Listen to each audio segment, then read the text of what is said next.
fantasy and Montessori. And I picked this. I don't deal with the younger children, but this has always been something that I didn't understand because my own children thrive differently on fantasy, which I'll bring up, but my granddaughter loves fantasy. So fantasy, we said before, it's hotly debated. It is, I've gone through different studies over time. It's still being studied today. Different psychologists, different educators have their opinions. So on the one hand, Dr. Montessori said that the young child cannot distinguish between real and imaginary things that are merely made up. And she discouraged the use of fantasy until 6 or 7 years, where she felt they could better understand reality. And she did this because of her observations with young children, given toys and given real life, practical life objects that were downsized to them, that the children seemed to prefer the real life items. So she eventually took the toys out. Now, this was in 1919. So, if I can. On the other hand, a 4-year-old can be introduced to a camel, even though they can't see one. So he doesn't care whether it's real, what it is, but he can look and see that the camel, there's the camel, what a camel is. It can't fly, it can't sing. So they have to put it in the proper context, and that is being taught to them. It's not necessarily something that they have access to. And I'm not going to read all of this, but I'm going to give you some time. The basic Montessori education is based on playful learning, and different studies promote that the greatest contrast between Montessori and playful learning with make-believe and pretend. And supposedly, from what I hear, and I have not observed Montessori schools, what I read is some schools have a kind of a combination. But the basic concept is not to have toys or fantasy or pretend items in the classroom. I did find lots of people who do incorporate some toys. But this is, if you notice, this is an article from 2013.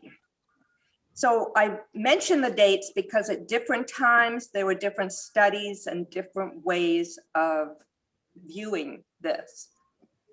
So we know Montessori shares elements of playful learning. It's structured, there's small objects of learning, free choice and fun. You don't reward necessarily.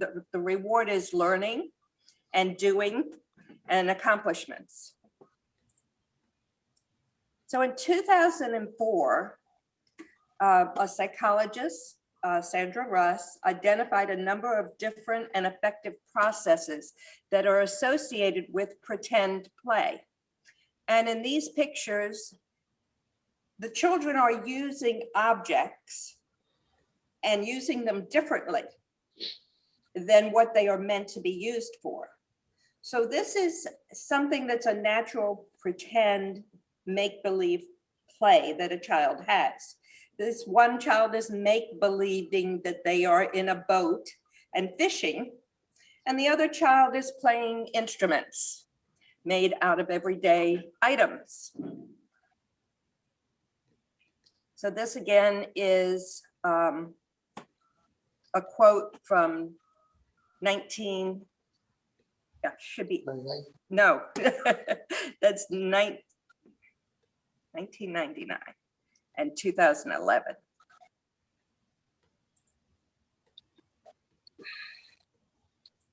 So experts agree that the imagination is key to future development. These are the 4 stages. Maria Montessori had 4 stages of growth. The first stage, which is where the difference in fantasy and make-believe is birth to 6 years, is called the first plane of development. And that children think in specific images and facts and don't understand something that is not real. So that is the reason, again, that Dr. Montessori feels that real activities and real everyday items should be presented to the child.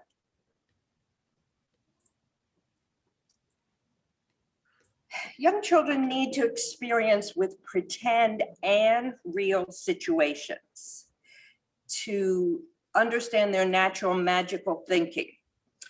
This was by Susan Miller, a number of people, different articles brought in the Disney princesses who are not real, but children love to dress up as Disney princesses, and it gives them a sense of empowerment.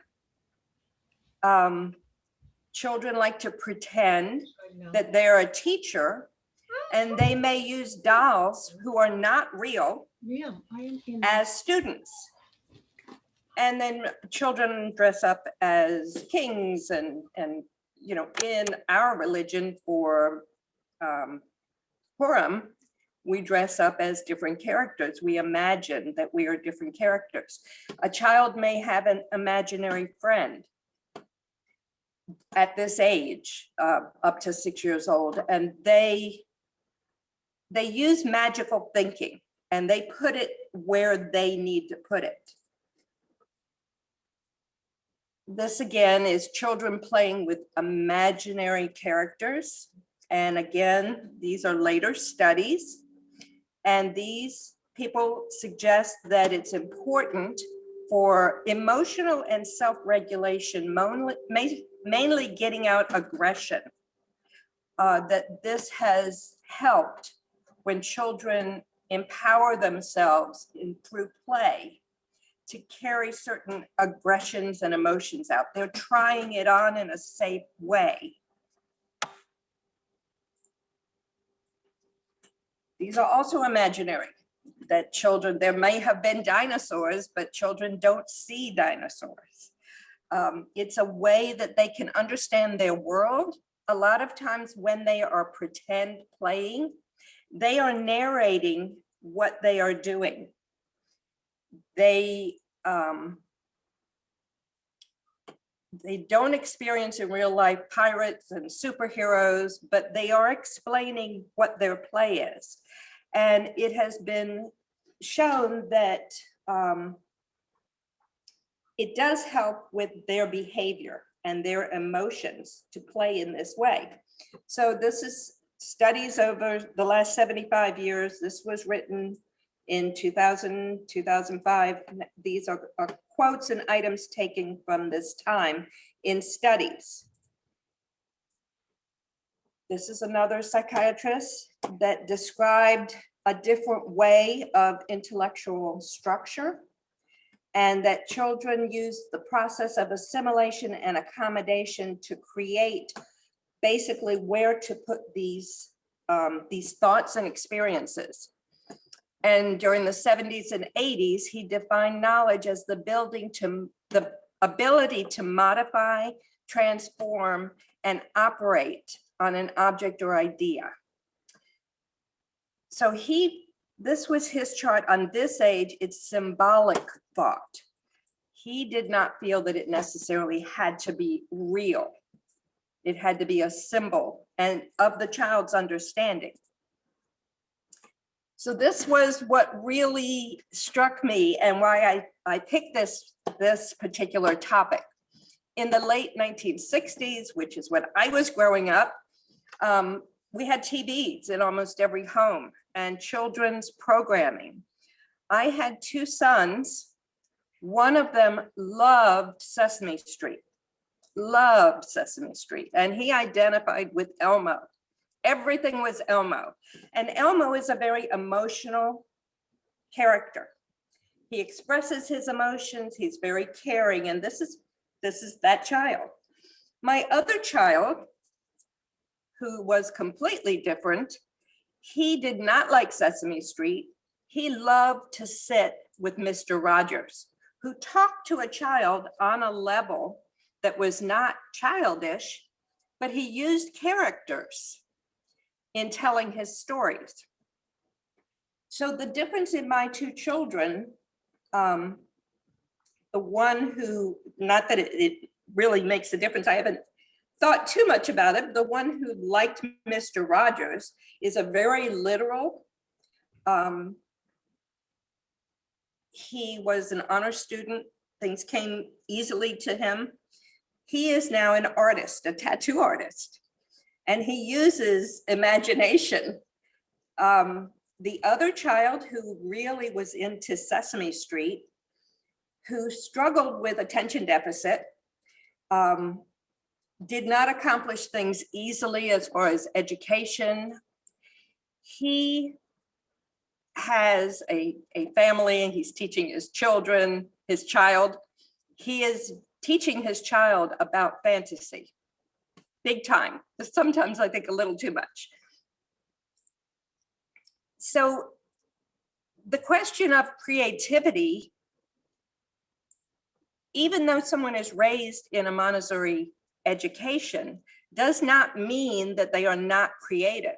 They may have been raised strictly in a Montessori environment, yet these people have accomplished a lot with imagination and a different way of thinking.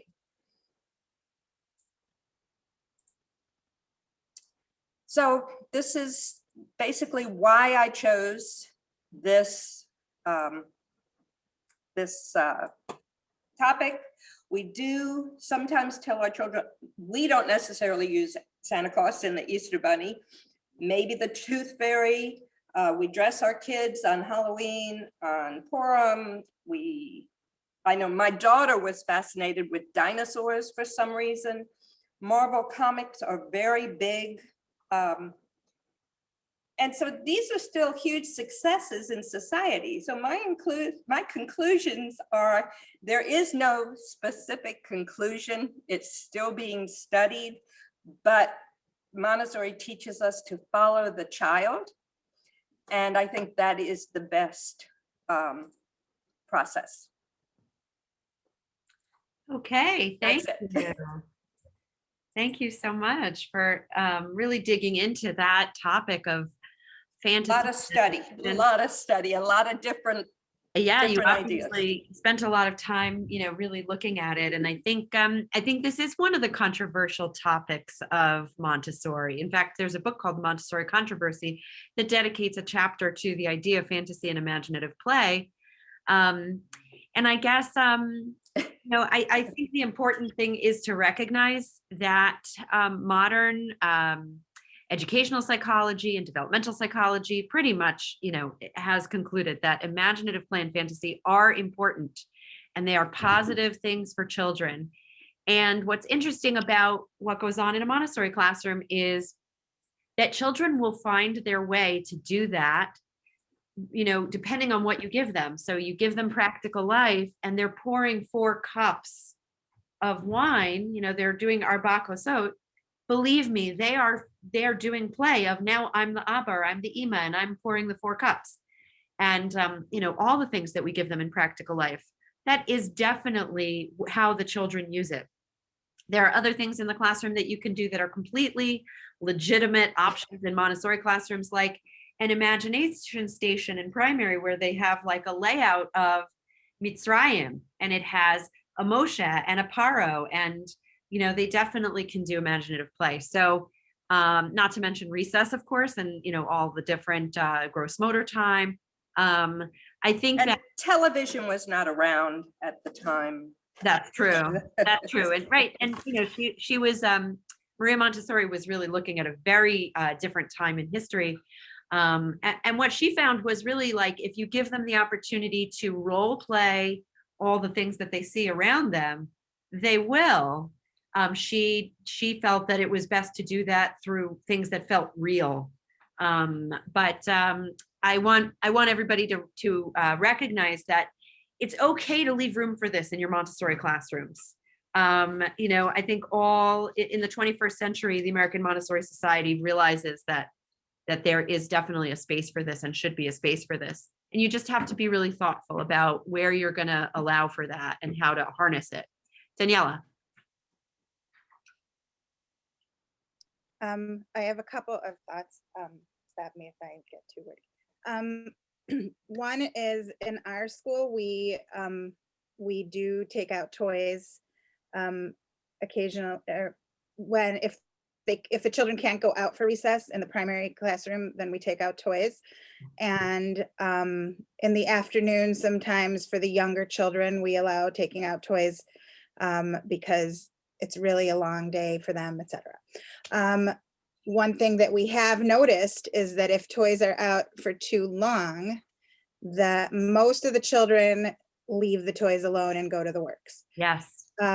And so that's A. B, they act completely different when toys are around as opposed to during the work period. It's just like, you're like, what happened to, like, there's so much more arguing and fighting and this. And I mean, we've implemented where they need to take a rug and do all that stuff. So that's mitigated that a little bit, but anyway, but that's just side note. As I was listening to the presentation, which was very thorough and very interesting, thank you. I was thinking about the Disney princesses and all of those things. Those things are very colorful and very like marketable. Yeah, marketable. I'm wondering if the children would be as drawn to them if they were wearing drab clothes but being princesses. Do you see what I'm saying? So I don't necessarily think it's the princess persona as much as princesses are treated so nicely and everybody listens to them and I have beautiful clothing and yada yada yada. Children act out their world. At least what I've learned is that that a chief part of play is trying to understand things that the children are nervous about, things that the children are unclear about, things that the children are not sure about and need to somehow navigate.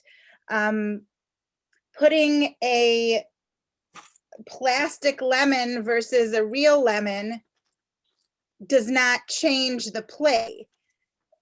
My understanding was that Dr. Montessori said better to put real objects for them to manipulate in that way. It's not that she was saying they cannot think these thought processes. She said, why think these thought processes on plastic, goofy looking things that have nothing to do with life? And so that's my understanding and my 2 cents.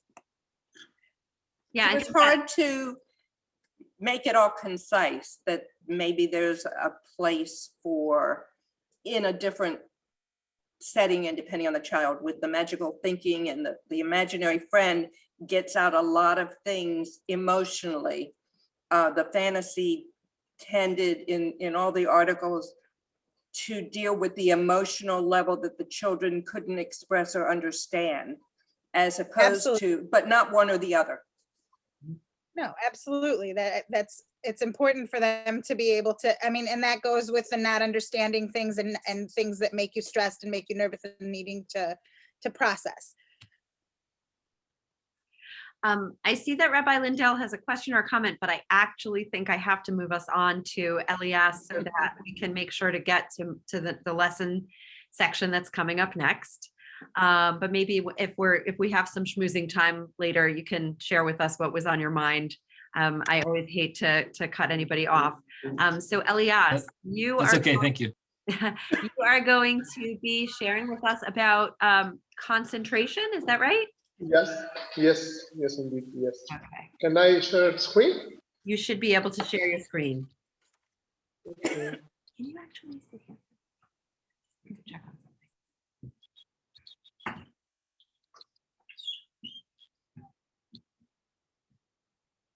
Okay, I look in this work in concentration. I apologize of my English pronouns, so you will understand.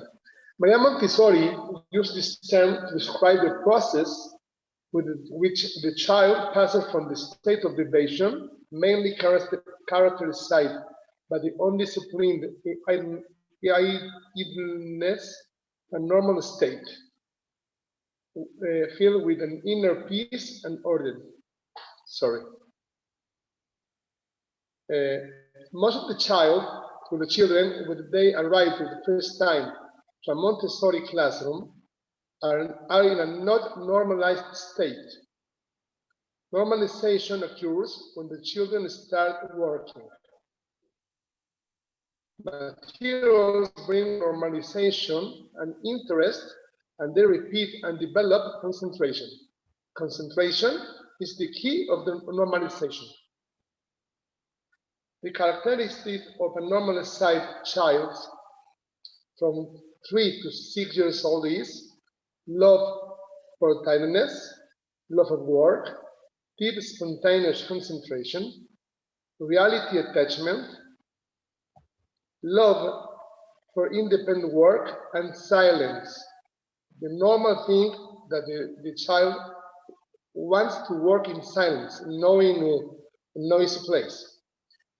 Obedience, independence, and initiative, spontaneous self-discipline, joy, this is very important, the joy, and the power to act by true election and not be by curiosity. I want to do this. It's not only curiosity. Madame Montessori talked about 4 development blueprints of human beings, divided in 6 years periods. The first one is in infancy, from 0 to 6 years old, and it's like help me to do it myself. I want to learn how to do it. In the childhood, from 6 to 12 years old, help me to think by myself. And adolescence from 12 to 18 years old teach me to express myself, and from 18 to 24 help me to support myself. I want to be independent in all ways. The concentration on Montessori education not only allows the child to perfect his skills, but also makes a dent in the transformation of his behavior, because it allows to direct his energy in a positive way. This change takes place in a very natural way, as the child flows by controlling his movement and developing self-control. In the above mentioned example, Dr. Montessori explains in one book. She said the ego had been robbed from all exterior stimuli. In most cases, concentration begins by manual activity that can be as simple as stringing wooden beads or passing grains from one bowl to another with a spoon. That is why practical life exercises that reproduce the course that take place daily at home represent an excellent option for small children to focus, and once they develop this skill, learning becomes easier with practical life. There are different factors that have to do with concentration. When the stimuli has the necessary intensity, it becomes a common factor for the children.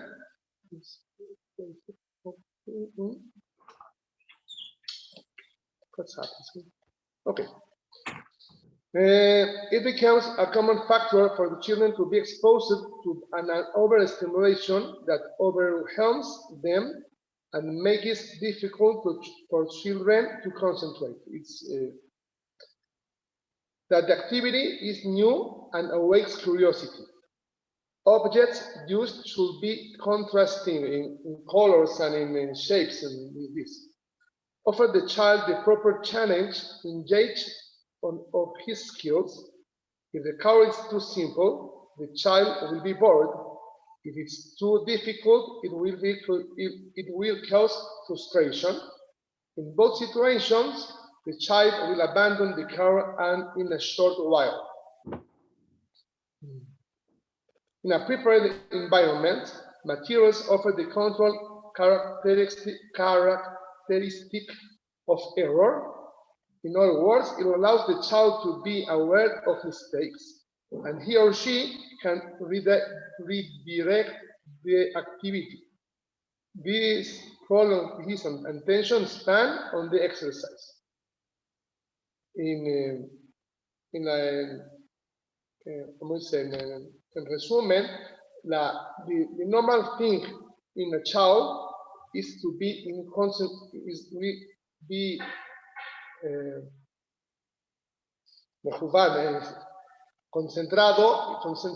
in his work alone, not with another child. And this. Thank you, Elias. That was wonderful. That was very interesting. Let's go back to So, sharing. yeah, can you stop the sharings and then, yes, There we perfect. go. Thank you. Thank you so much.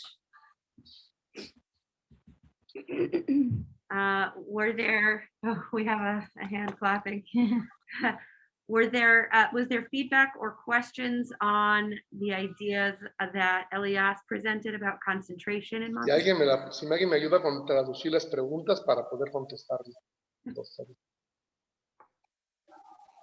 Is that a comment for us? No, basically, he said if anyone has a question, we should translate it. Oh, no problem. Yes, definitely. That was beautiful, Elias, and it was very thorough. I was able to understand your Thank point. And it's very interesting. Like a kid does seek order, and he does seek that kind of like ignore the stimuli around and really do the works. And I see it with my students. I see it with my child when he does practical life, because you were talking about practical life works. Yes. You could see how they're even moving the beads from one bowl to another. You could see how they're concentrating on it. Something that is repetitive, they could really like, they're paying attention, and it could be loud in the classroom. It could be like kids are moving around, walking and talking, and the yes. kid is just sitting there so focused and concentrated on his work. So that was beautiful. Thank you for sharing that. I'm curious to hear from the rest of you. Do you see this in your classrooms? When you're running a Montessori classroom, you definitely want to see this start to happen. And I'm just curious to hear a little bit from the field. I wanted to ask you actually, like, I know of course in like the kindergarten, how do you say, like the lower elementary, the kids have to work on their own table for their concentration. Like there's no way they could work together, like a table attached, because they're just going to lose the concentration. But then when they go up to higher elementary, like, first, second, third grade, we start in our Sameach. I don't know if you do that in Nativo. I want to know what you guys do. We start like attaching their tables so they can work in groups individually, but together. What's your take on that? So you are right. In primary, what we call primary is 3s, 4s, and 5s. The expectation is that most children will do work pretty much by themselves. They might sit near each other in like sort of parallel play. As they get to be 5 years old, they're seeking out more collaboration, and that's fine. You can get a lot of concentration during collaboration. Like towards the end of the year, we'll have the children doing number rolls. They're really basically writing out the numbers from 1 to 1,000, and they're making it correspond to the long golden beads. And there's tremendous concentration, even though they're doing it together. And as you get into lower elementary, 1st, 2nd, 3rd grade, the expectation is that developmentally they are seeking out more things that they're going to do in unison, and they're chatting about it. And you can still have a child who's really concentrating, even though they're doing work together. And then, of course, there are things that we want them to do individually. We really want to see that focus, come out where they're not being distracted by anything else. So when you want them to work completely individually, are they like isolated in a seat in the corner, or they're still in the middle of the classroom? I feel like they have the freedom to pick up a place in the classroom, but definitely if we know that there is a kid who is struggling with then you might do then we do the noise canceling headphones. Oh, really? That's a Um, great idea. We have some tables. We don't have a lot of tables in our classroom, but they might be redirected to a table where it's just like easier for them. Sometimes they will know the tools that are in the classroom available for them, and they will just do it, use the tools to help them concentrate. But a student who doesn't have any struggle concentrating, like one who can there's things going on around them and they can still concentrate, even just having their rug in front of them and knowing that their work is on that rug, that can be enough, depending on the child. Right. Of course, you have kids like that, but not very many of them. Not always. And then I'm just jumping in to say you can have like different setups, a variety, like some multi-person tables and some single tables. And like Maria Michal is saying, the kids might choose to work at those individual tables, or you might say this is a really good work to work at, the triangle table, or, that individual table. So it's good to have those options in the classroom. Okay, and we have a comment or question from Barbara. So what about the child, like my oldest, that was attention deficit and could not concentrate on his own? How do you deal with that in a younger child? That's when it came about, when he was 5. He could tell you what was going on all around him, Yeah. but not what he was working on. Mm-hmm. How do you deal with that in a Montessori type? Well, Daniela wants to jump in, so let's what are you doing in Shari Sim? First of all, I have attention deficit, hyperactive disorder, but so do at least half of my class. My son, my daughter, possibly my husband, whatever. So anyway, there's a bunch of different ways. When my son was 2.5, he started at a Montessori school in Indiana, and the teacher there was a seasoned teacher, and so she had far more tools in her repertoire to deal with such things. And what she did, he used to like take out a matching work, and he'd pick up 2 objects and run around the room and then come back to the rug. And she, instead of like getting mad at him, why are you running around the room? She looked at what he was doing, and each time he had the matching objects.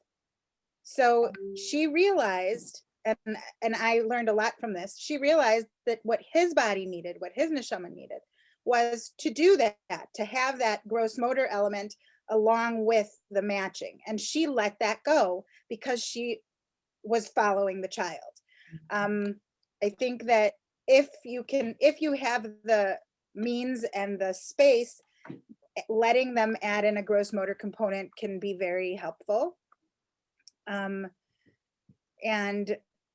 that I think has been the most effective tool for us as far as that's concerned. We do have some children that basically are never at their work and have like different parts of their stuff all over the room, and no matter how many times we discuss it and remind and whatever, it does not really help. And for those children, honestly, we contact the parents and have a discussion with them as to like a brainstorming discussion as to how to help their child more. There are all kinds of tricks that you can use. There are children who respond really well to like an OT intervention, giving them really heavy things, that they have to carry weighted cans for a small amount of time. There are also those children who have ADHD, but they can hyper focus. So if you get them really invested in something, they can really immerse themselves in that for a long time. I think there are all kinds of tricks that we use. But one of the things about a Montessori classroom is, on the one hand, parents will be concerned that it could be very distracting because there's so much going on. On the other hand, we have so much flexibility to follow the child. We have the freedom of movement. We have the ability to give them these interventions and not look different from everybody else.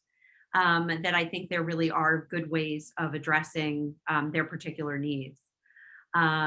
So I am going to wrap up the philosophy portion of the morning. Thank you, Barbara and Elias. That was really informative. And we are going to move on to Pesach Works. with Marmy Yes. Chals. That was beautiful. Thank you. Thank you, guys. It's always good to hear more of what we do and really connect it to your day-to-day, in the classroom. So thank you for sharing that. And we're going to dive into Pesach. Who wants to be my timekeeper? Anyone? Timekeeper? If you want, I could be. Yay. Okay. I'm usually very good, so I take the job because I know I'm really. It was one session though. I was okay. I passed as an okay. So we're a little behind because we're supposed to start. We're 10 minutes behind on the Pesach, but I will quickly share with you what we do, just to give you an overview of what we do on Pesach. Obviously, if you already started Pesach, you could use it to add, to enrich your plan, or always come back to it next year. So let me share my screen with you. Tell me that you can see this. Can you see this? Yes. Okay. So just like Purim, we have Tochnit Torah syllabus for Pesach. You could see over here, you have Tzir Azman, Sviva Muktenet, Chodesh Nisan, you have 20 lessons, right? Over here, you could see that some of them are brown and others are not.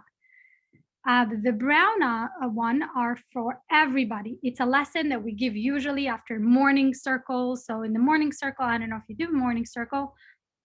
In the morning circle, we start with the brain gym, and then we do the date, today's date. We go over the schedule, say any announcement, right? And then I will give them a lesson. So tip that I started this year, before I give them, it's possible to give them a lesson after work cycle, after a morning circle. They just need a little bit of movement. So you will tell them, okay, everybody, we're going to stand up. We're going to do 10 jumping jacks. And now we're going to roll our arms, bend side to side, reach the stars, fall down to the ground. That movement really helps them. It gives them the sensory feedback that they need, and then they're able to sit down. It's like as if they were not even in a morning circle. They weren't sitting for a long time, because that pause that you give them, 5 minutes pause of them moving, pumping their blood in their body, it's like as if they didn't, they're good to sit for another 20 minutes. So that really works really well, especially with the kids that need a wiggle cushion. They have a little hard time with staying seated. So this is something that I do. So all the brown lessons that you see over here are lessons that are given to all 3 grades. Over here, you can see this is Aleph, this is Bet, this is Gimel. There is a Shi'ur, and the FU means follow-up. So you could see whoever has a star means a follow-up. So Kita Aleph gets a Tzir Azman. They listen to this lesson.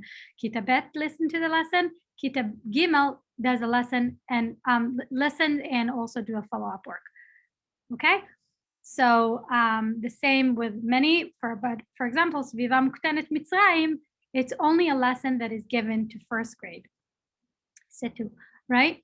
So they are the only one that will do the follow-up. And you could see it over here. And then we, I also like to include the lessons, V'She'amda, V'Demainu, just throughout the day.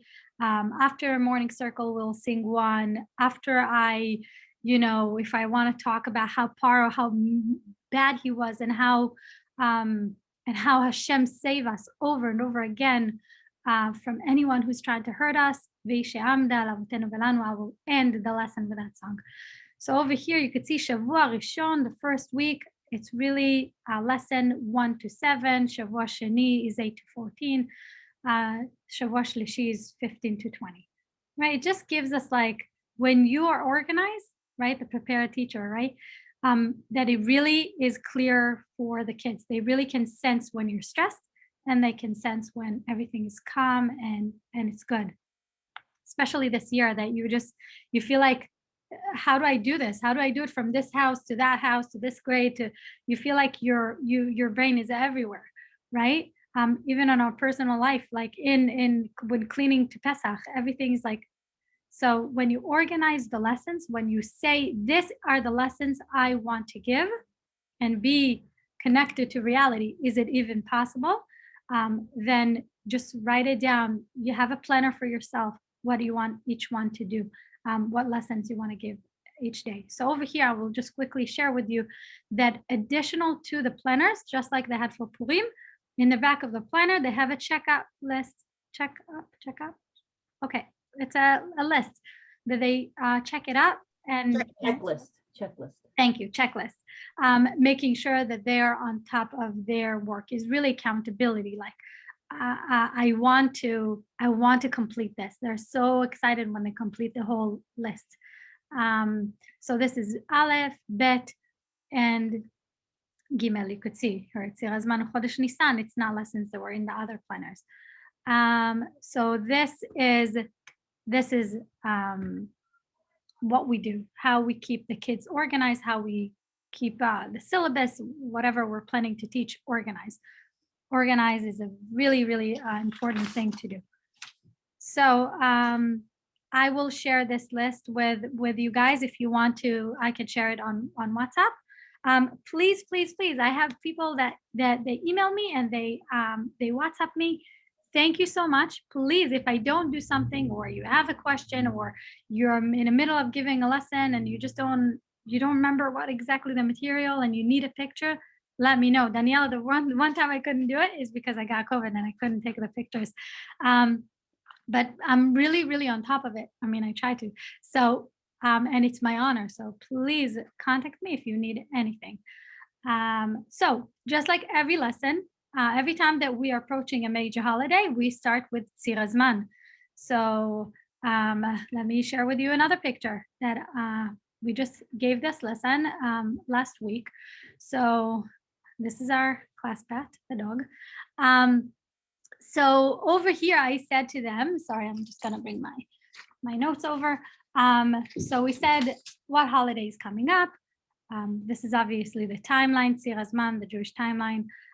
We just celebrated Purim, what holiday is coming up, right? Pesach. Okay, so in time, you always move forward.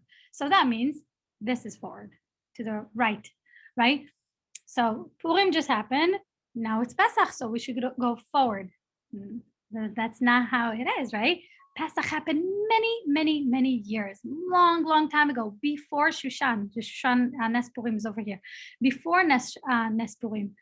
Before the two temples, when Am Yisrael was in exile, before all that, before Am Yisrael was even a nation, when they were just a group of Anashim Ivrim be'eretz Goshen. Them noldu be'eretz Goshen, but Avot Avotehem, their forefathers, came from Eretz Canaan, right? HaMishpacha shel Yaakov, they came down because there was a famine in Eretz Canaan, and they went down to Eretz Goshen, to Mitzrayim. And then over there, they multiply in Trabu, and there was a big, large group of Anashim Ivrim, and you're telling them that when we came out of Mitzrayim, the story of Pesach is about the birth of a nation. The birth of Am Yisrael. This is the first time that the nation of Am Yisrael became a nation, right? We came as a group of the family of Yaakov, and we came in as the Mishpacha of Yaakov, Mishpechat Yaakov, and we came out as a nation. So and that happened in the year 2448. You could see that I always use the Montessori beads in my lesson. Okay, so then after that, they will do this follow-up. Only Kita Gimel will do it. They will write it down, and they would, wherever the Yetziat Mitzrayim happened, they will write it in gold, or they will put a star, just kind of like remind them. It's kind of like zoom in. Where are we right now? So they learn about Pesach. That's how we start opening the Pesach learning. Yes, Elias. But in Pesach, all the things happen in the same year.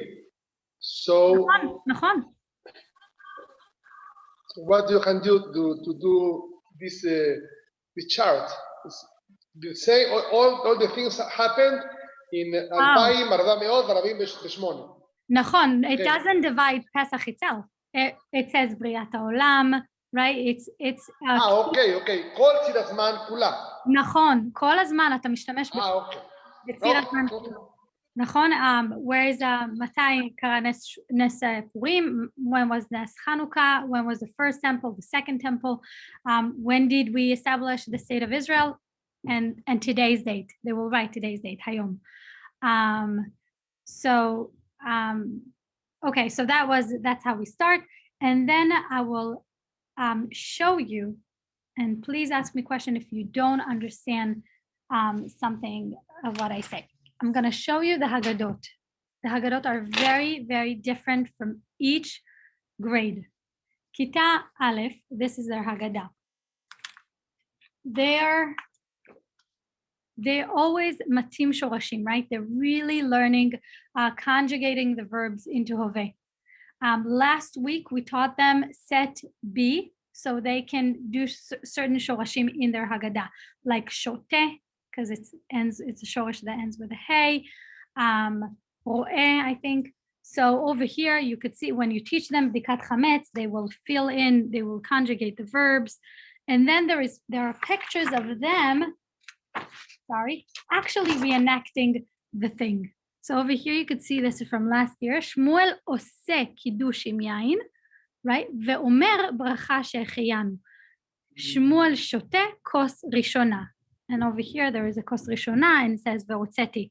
So when they learn about the kosot, it's kind of like the lessons and the follow-up. It's like it goes hand in hand.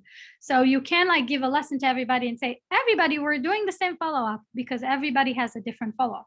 So after you give them an initial lesson, then you will break them up to groups, and you would say, okay, I will first give Aleph follow-up, and then I'll give Bet, and then I'll give Gimel, whatever. Okay, so this is really Kita Aleph. You could see like Tovel, Ochel. There was one time that they have Mevarech, and Mevarech is a special, a special shoresh, and they will use different templates that I have for Mevarech. Okay, right? Because you don't say Borech or Borechet, you say Mevarech ve'Mevarechet. So this is because it's Kita Aleph, we just say that it's special, and you could see that in the Haggadah, it's come up with a star. You see over here? So it's a star.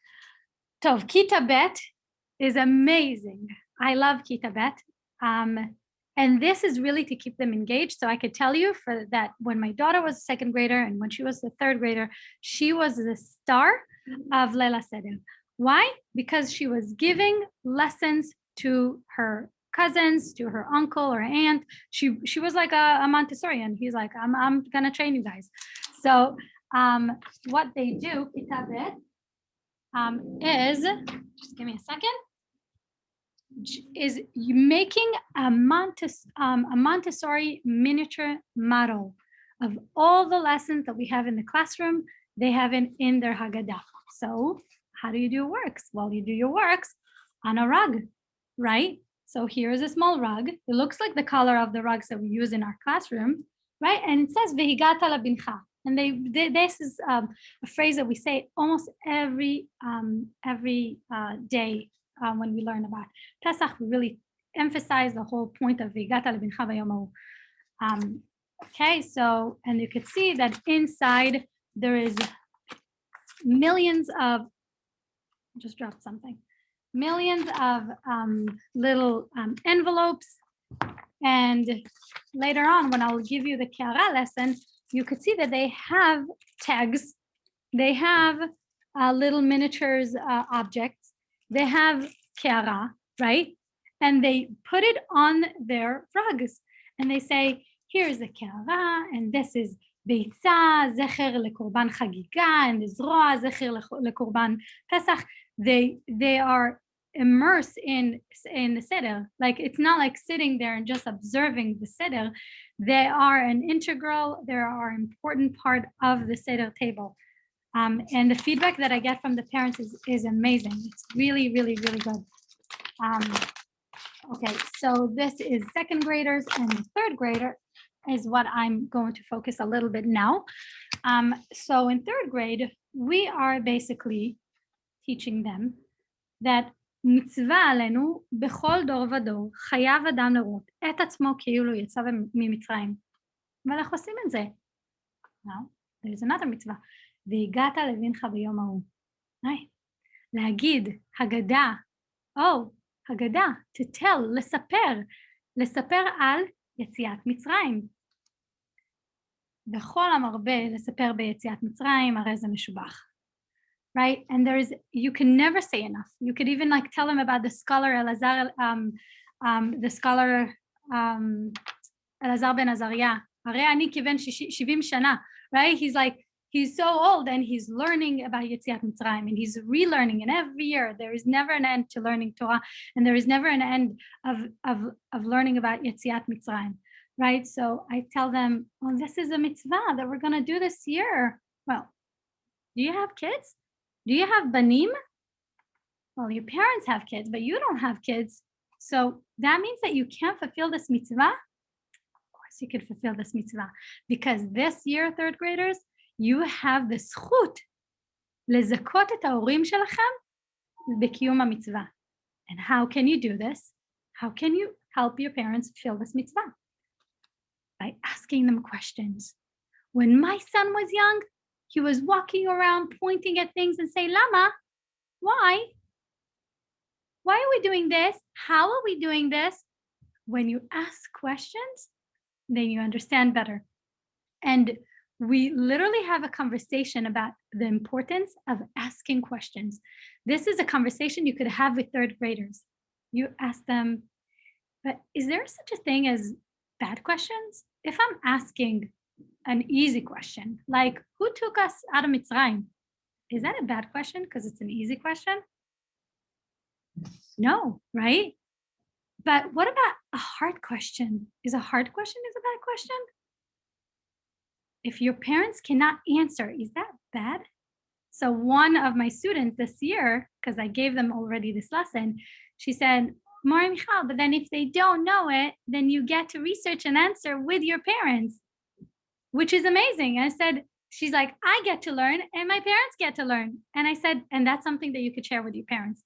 And even just the try that you are asking your parents questions and they try to give you an answer, even if it's not the right answer, they're already fulfilling the mitzvah, right? So we are really talking about the importance of asking question, and then there is no such a thing as a bad question, right?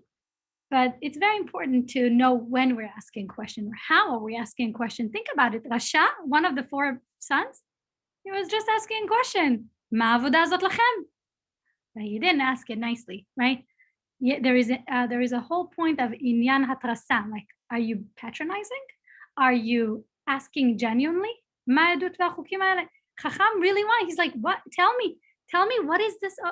What is this for? Why are you doing this? Explain to me everything I want to know, right? That was the Chacham. Rasha, ma avodah zot lachem? He excluded himself. He patronized, right? So there is a way of how you ask questions. You could even talk to them about there are hard questions that you don't get answers right away. And there are some questions that you will never know the answers, right? Chok v'mishpat.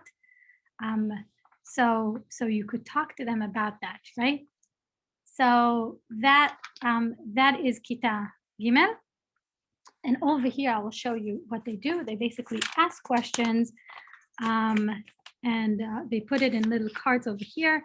And throughout the Haggadah, to keep them engaged, we have little, let me find it for you. Sorry, I'm using like different ones. There are little stickers, right? For example, in Bikat Chametz, it's a sticker and it says matate. So they have little hint bag.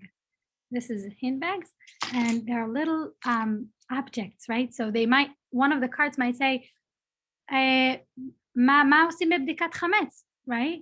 מה מנקים, מה זה חמץ, right? So they would kind of, they will have the broom, because on בדיקת חמץ אנחנו מנקים ובודקים את הבית מחמץ. Later on in Magid, there is a part where they're talking about הבטחת הזרע, right? לאברהם אבינו is talking, yes, Elias? Yeah. We are now working in Mexico, in North America. We are working in houses. We are not in the street. So we are in the houses, in small groups. Yes. What do you think? Do we have to go to clean the house of the kid we are on? Maybe? That could be a great, because it's also on my Tochnit Torah. You could see it on the syllabus, that in one of the things is cleaning, is exactly that, like cleaning the house for chametz, checking the house for chametz. You have to show them what to expect, right? You could turn off the lights, and after you clean, you could turn off the lights and really show them what to expect. And this year it's going to be very different, very different. The last time the Pesach fell on Shabbat, I think it was 13 years ago. We all, like that, yeah, yes. we all need to brush up on our halachot, but I told them that we have to move the bdikat chametz from Friday to Thursday.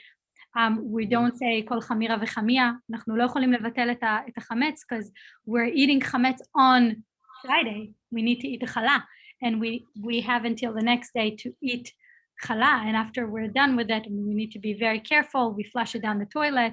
So like this year is a little different, but you could definitely tell them here, this is, and especially ownership over your environment, which is so Montessori. You have to take care of your environment. So definitely they clean their cubbies and everything.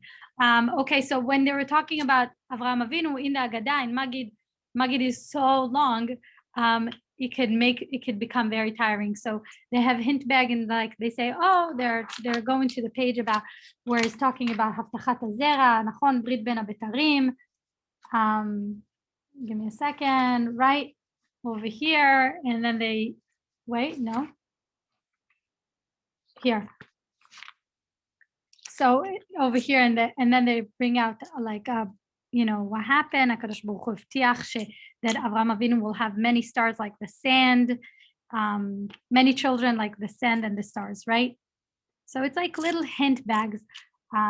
They have, when they're talking about the 4 sons, Rasha, Nachon, אז רשע, מה הוא אומר, חכם, מה הוא אומר, נכון, תם, ושאינו יודע לשאול.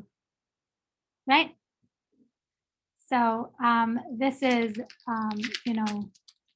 little hint bags. They're so proud of it and they love it. They ask questions. They take out their questions out of the envelope and they say, מה זה חמץ? מה הם 5 מיני דגן? איך מבטלים את החמץ? מה הם שמות החג?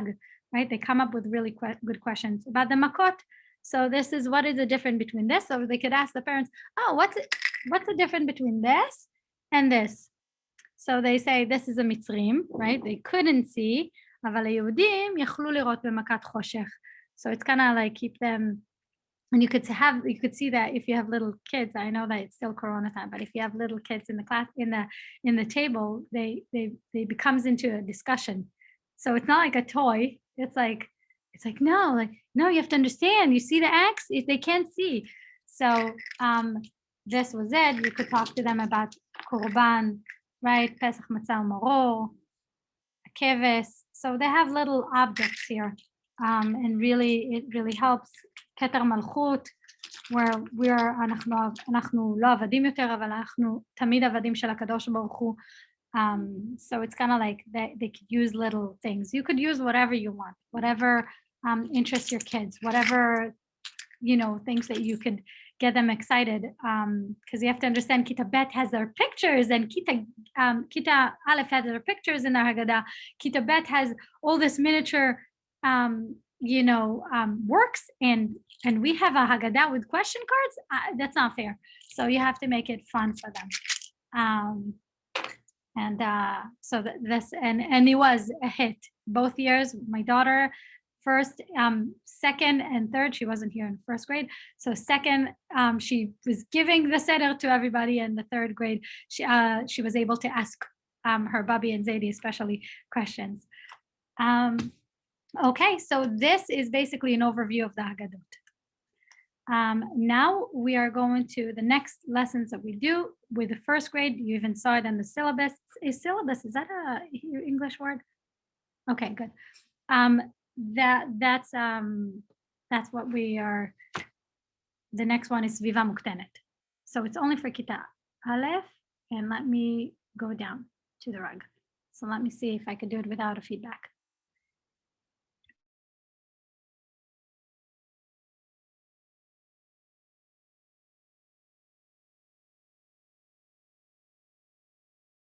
Okay, can you guys see this? Guys, anyone? Yes. Perfect, thank you. Yeah. Because I'm by a computer phone, so it's harder. Okay, so over here you could see there is Mitzrayim, right? We're learning about Sviva Muktenet Mitzrayim. Obviously learning the common Shmot Etzem, the nouns in Mitzrayim on Pesach, right? So over here I have a bowl with all this tags, and it's like the going over the 3-period lesson, right? Just a second. The 3-period lesson. This is what is show me, right? So we see this is Tinok, so we could put it over Tinok, and this is Nachash, right? And Moshe, I don't know if you could see him, he's over here, this nice guy. Moshe. נכון, יש לנו לבנים, בני ישראל, you could see Eved over here is working on the levanim, really mixing the teven. Pesel is a statue. Oh, okay. The statue. Mamash, it really like, how do you say lamchish? It really brings the whole, this environment to life. Pyramida. We have Teva. We have Yeor. Paro. So we're labeling everything. Para, cow. Excuse me, just a second. Okay. Gamal. Eved, the slave. You can see over here. And Mitzri, Egyptian. You can see him over here. And it's, which is over there. Okay, so when they're done this, obviously I asked them, this is nachon ze pesel, ze gamal, ze levanim, right? Then it's what is ma ze pesel, ma ze levanim, ma ze gamal, and then it show me. So efo paro, no point. Efo Moshe. So when they're done, their follow-up is to take this parchment paper we use for, Megillah, and you cut it into a small piece, and they draw this environment. They draw it, and they can pick 5 nouns and write them down. If you know that there are students that love writing, you could have them write more. And obviously, every time that they write, let's say they draw pesel, they wrote pesel, they have to symbolize it with a black triangle above it. Okay, so this is first grade, and they're the only one we'll have a follow-up work for the on this. Anyone has any questions about this? Anyone? Do you have the list of the nouns that you can send us? I need to find the digital. It's funny because I don't have access to the digital files that we sell from the training center, but I definitely can look into it. Daniela, I think, did you buy Pesach works by any chance? I'll Daniela? look and see if I have it. I'll look and see if I have it. Okay, I'm pretty because sure. if you do, then I know for sure. But if it's fine, I could definitely ask. I'll check and see. Okay, so I'm gonna move this to the side. Oh my God. And my students can never see me doing this. I'm like, always tell them, you need to respect the material that we have. And I'm just like throwing everything to the side. Okay.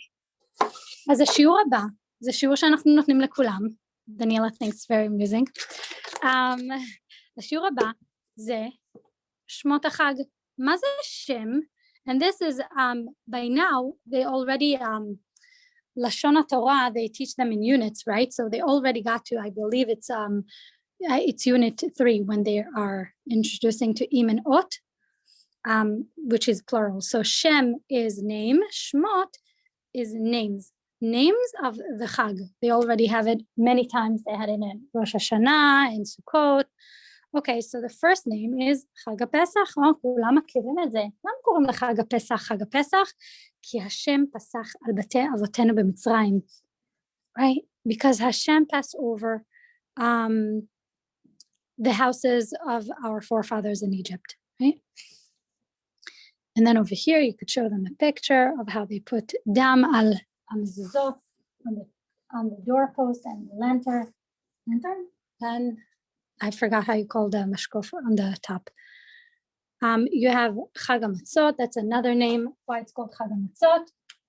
Because אנחנו אוכלים מצה ולא חמץ. We eat matzah and not chametz. If I'm doing it too fast, I'm just to kind of like show you. You could see an X over the bread. We eat matzah. It's called Chag HaAviv. Chag HaAviv. נכון? אביב הגיע, הפסח בא. That's what we sing with them. הנס של פסח קרה בעונת האביב. The miracle of Pesach occurred during the season of spring. Could show them pictures. I always like to share my parents' backyard. They have many trees and they live up in the Galil. So there's a beautiful pricha in the Galil. So I always like share a few more pictures.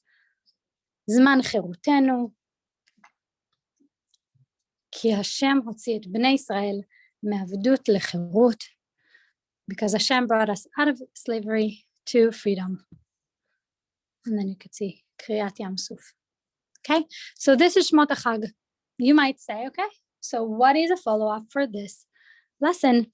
So Kita Aleph doesn't have a follow-up. Kita Bet, let me just go grab it. Kita Bet have a beautiful follow-up.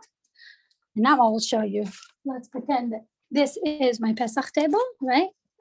And I'm now a second grader with my parents.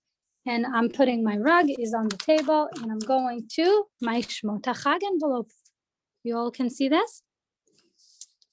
Open Shmot HaChag. You take out the title, Shmot HaChag. I don't know if you can see it, Shmot HaChag. And then you basically match all the pictures to the right tag. So Chag HaPesach, Hashem Pasach. You can see little ram and like blood. The doorpost, Hashem Pasach, he passed over, Chag HaAviv, right, the spring, זמן חירותנו, הקדוש ברוך הוא קרא לנו את ים סוף, וחג המצות. This is a work that they do by the Seder table. Okay?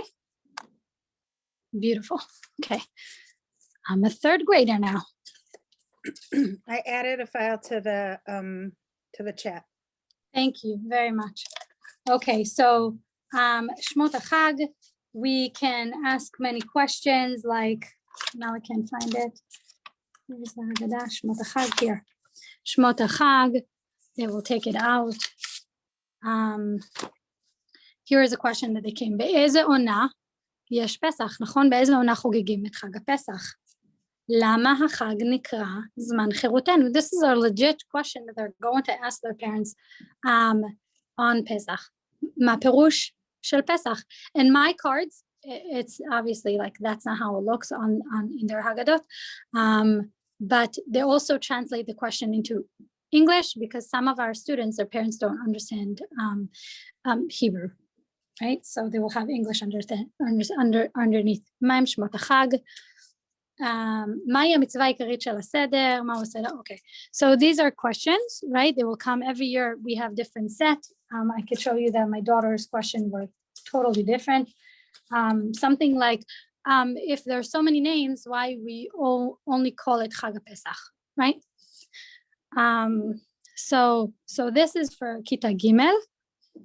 I wanted to tell you something important and now I forgot. Okay, hopefully I'll remember it later. טוב, אז זה שמות החג. אלה שמות החג.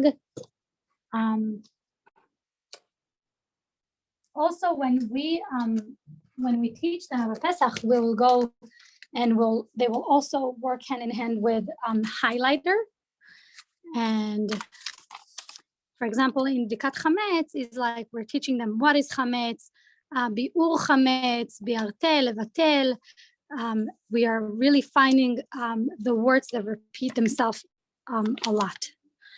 Okay, so then we give everybody a lesson. It's called Chametz, Lo Chametz. Okay, let me get it. Leah. Okay, so what is the definition of Chametz? The definition of Chametz is the definition of chametz is any not flour. only that it's not bread. Right, but what is really chametz? Any flour מחמשת מיני דגן plus water over 18 minutes is chametz. That's really the definition. By definition, that's chametz, right? חמשת מיני דגן, יש לנו, I know the English. We have it could be wheat, barley, spelt, oats and rye, right? כן, נכון? חיטה, שעורה, שיפון, שיבולת שועל, and I'm missing one more, but that's fine because I told you the English one. One more, I'm missing one. I don't know, I'll get back to it. Okay, so אנחנו לומדים עכשיו הלכות חמץ, נכון? יש לנו חמץ. The English one. בפסח אסור לאכול חמץ, לקבל הנאה, to have pleasure מחמץ, שיהיה חמץ ברשותך, that you will own one. חמץ שהיה שייך ליהודי בפסח, אסור גם אחרי פסח, right? For example, if you didn't sell your חמץ, you can't really have your חמץ. You can have it after Pesach. And here is a picture of חמץ. בדיקת חמץ, right? That's הלכות פסח, בוודאי, אנחנו have to do it. Searching for the chametz.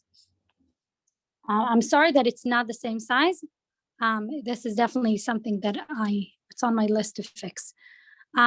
אחרי שמנקים את הבית לפסח, בלילה של י"ד בניסן, לילה לפני ליל הסדר, בודקים שאין עוד חמץ בבית. את הבדיקה עושים בעזרת נר או פנס, מברכים ברוך אתה השם אלוקינו מלך העולם, אשר קידשנו במצוותיו וציוונו על ביעור חמץ. בדיקת חמץ ושרפת חמץ is really ביעור חמץ. So over here you could see a picture of a father and his children checking. Okay, ביטול חמץ. מה זה ביטול חמץ? ביטול חמץ.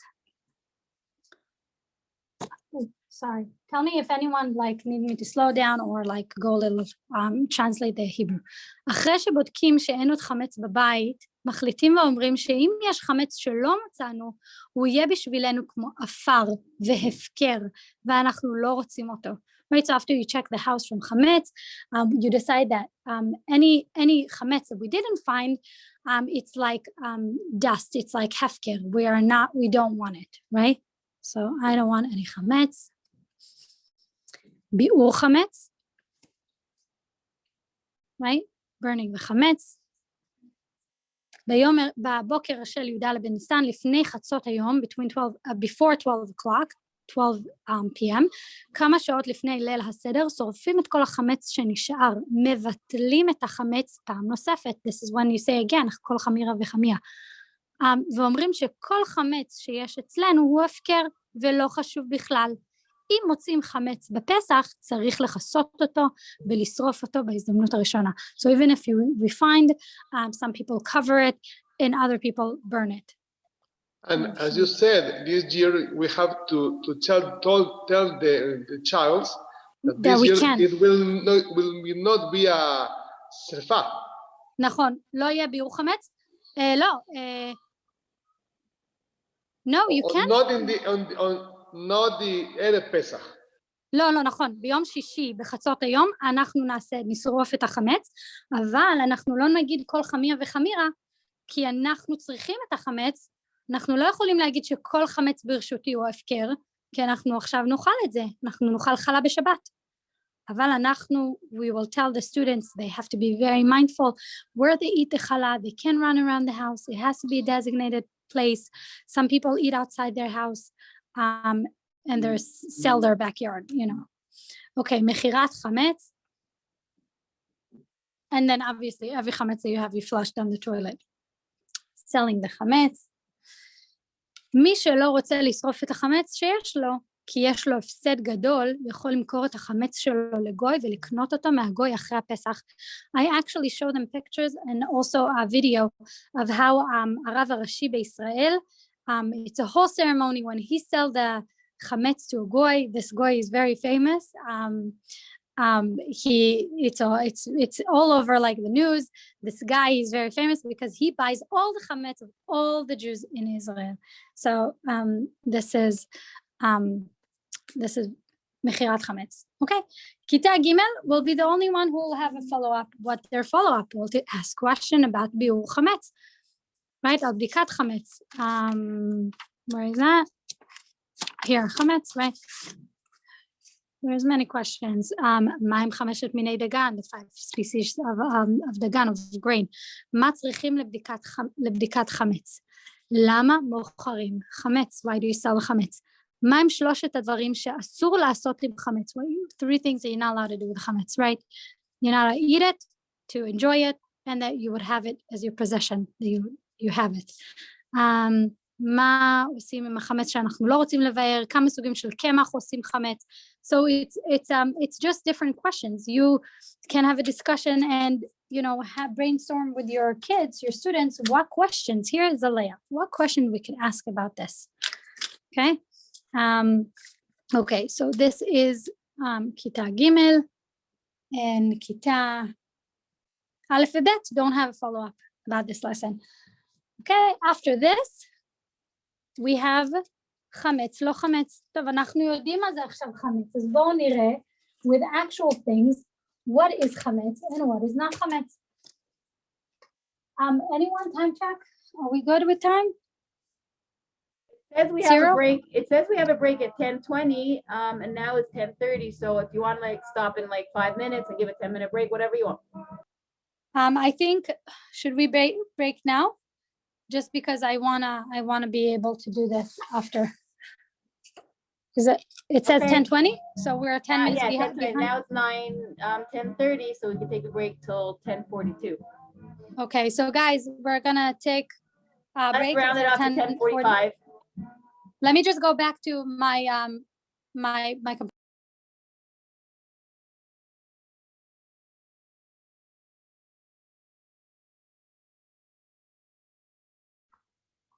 Okay, so I see that somebody just joined our room. I forgot. When somebody's on the computer, when I'm on the phone, I can't see if anyone is asking to be admitted because I'm not the host on my cell phone. So I hope that person didn't miss a lot.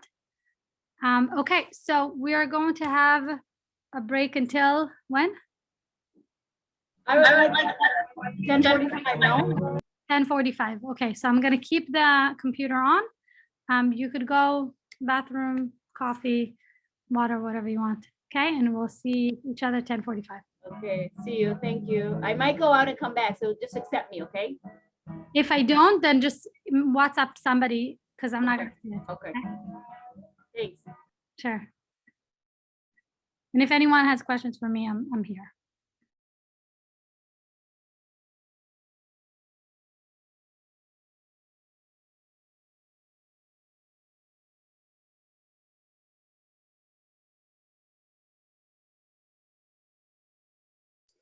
How do I see publisher files, like if I have a Mac? If you have a Mac, I have a Mac. What do you mean? Like it doesn't let me open the .pub files. Because you don't have a sharing, like because you don't, the sharing link is off. Because you need the tuchna to do it, to see it. What tukhna is it? Did I you? think it's publisher. So let I me. think it- You said it's on the WhatsApp, right? No. No, not that one. That one is not the one. I'm looking at other stuff from the Nativa thing and trying to figure out how to open it. And it's not letting me because Do you need us to resend it? no, because it's gonna come up, if it has that, you know how they all have different endings, like doc, whatever, docx, yada yada. Yeah. So if it has the pub, then you need the software for that. So no matter how many times you send it, I won't be able to see it because it'll still have the same the same file type. Yeah. So I don't know how to do I it. have the same problem with like stuff that's done in Dafka Writer, like in With what? like you know, Dafka Writer, Is that a program?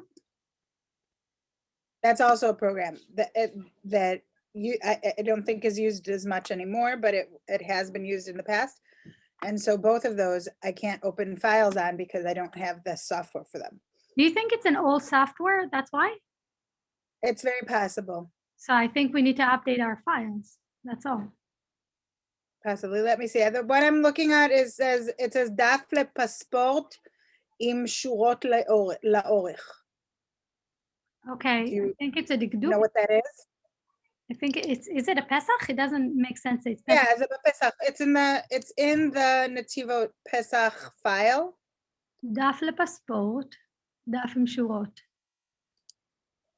כן, יש כל מיני, יש דף לפספורט עם שורות לרוחב, יש לאורך, יש דף פספורט זהות, דף לפספורט חלק. So sometimes we've evolved the Haggadot throughout the time because we're not using that this year. It's like we're doing other stuff. Also, in the past 3 years, I don't think that we're doing this. I have a feeling like it's Haggadot that we could look in. I could look in the bin downstairs. It's probably Haggadot that evolved with the years, and we realized that, you know, different grades are in different places. And we created this Haggadah for Aleph separately from Kita Bet and Kita Gimel. We have different goals for each one, right? Kita Gimel is asking question. Kita Bet is doing miniature works at the Seder table. Kita Aleph is conjugating verbs in two of it with set B. Did you start teaching them about Pesach?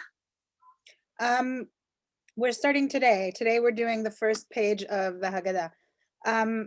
What we're doing, I don't know, did you see what I sent Rifki? Rifki? The Haggadah that I was working on. Did you see that one? The Haggadah, no. When did you send it? Here, I sent it to her yesterday via WhatsApp. I'll forward it to you. Oh, that's why. So that you can see. It's not done. I've been working on it. It's basically, I took the Haggadah that was in the thing and I had to retype it because I wanted to personalize it to my students' names. Right. And so I also am putting an English side because my students are not we are just starting the teaching of Hebrew. So they're not there yet where they can all do like as much because we have not. Did you email it to me? No, here, I'm going to do it now. Oh. I'll give it to you on here. I'm just looking for it. Okay, because I wasn't sure. I thought that you're like looking at it and telling me. No. I'm looking for it first. Okay, hold on. No, that's not it. Oh, here. Okay. Uh-oh, no. Okay, let me see if I can. I'm gonna send it to you. Can I forward it to you in WhatsApp? Yes, definitely. Okay, so Michal. Yeah. Well, I heard that it's pretty stressful by you, but I really, as someone who had a crazy 2 weeks because of my COVID, I got COVID and we bought a house and we sold a house. It was so Alto. crazy. Thank you. Sometimes it could be very overwhelming, but you would see like, so, oh, wow. איזה יופי. זה בדיוק כמו כיתה א' שלנו. כן, אבל תלכי למטה ואז תראי באנגלית. Let me see. So when I open it, I see only, let me see. See, הנה, תלכי, there's 12 pages. I've only done a few in the Hebrew. are you using Google Doc? Yeah, it's Google Doc, right? No, for this one I had to use Word. So I open it and it shows me. Here, do share screen with me for a second to show me what you see. Yeah, 'cause definitely. Just give me a second here. Okay. This is what I see. Oh, no. מה קרה שם? I'm looking for, I don't know, it just did weird stuff. here. Okay, yeah. I Did you open click it. on it? Yeah. So I see only 3. Okay, so there's why don't you see what? That's so Yeah. weird. Did it not finish downloading? That's not it. It looks like it is. I mean, that's part of it. But it's not. Hold Here, on. That's weird. maybe because you worked on it today. No, I did not. I worked on it last night. Oh, did you Um, refresh the? Yeah, no, I did. I resaved it, but This is it. I mean, I haven't worked on it since I sent it to her. So hold on, maybe it's not done loading. Maybe it's the one because you forwarded after that you worked on it more. No, I didn't work on it after that. Here, let me show you. I'll show you know what? I'll show you on mine. Yeah, Okay, that might just be easier than definitely. yeah. Let me just get to there. Like that.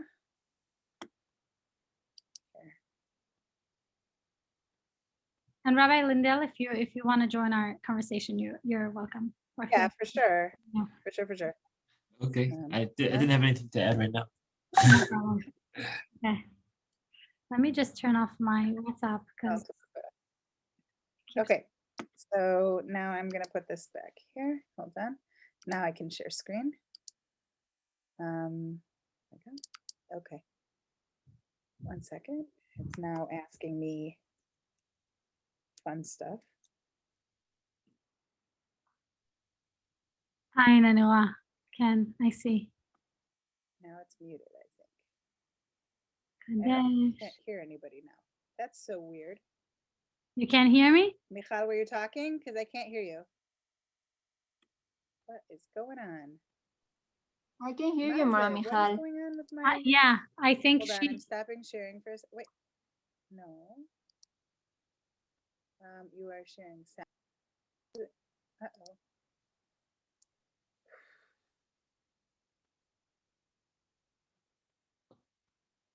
I don't know if she, Daniela, can you hear me? Sorry, guys, 1 second. Leah, how is everything by you? Okay. Excuse me? Oh, can you hear me, Daniela? Okay, so this is what I have so far. This is, and then that was the Hebrew part, right? And then here, this is the English part that I added. Hold on. So are you gonna do it back to back or just at the end of the Haggadah, you're gonna put the English? No, what I'm gonna do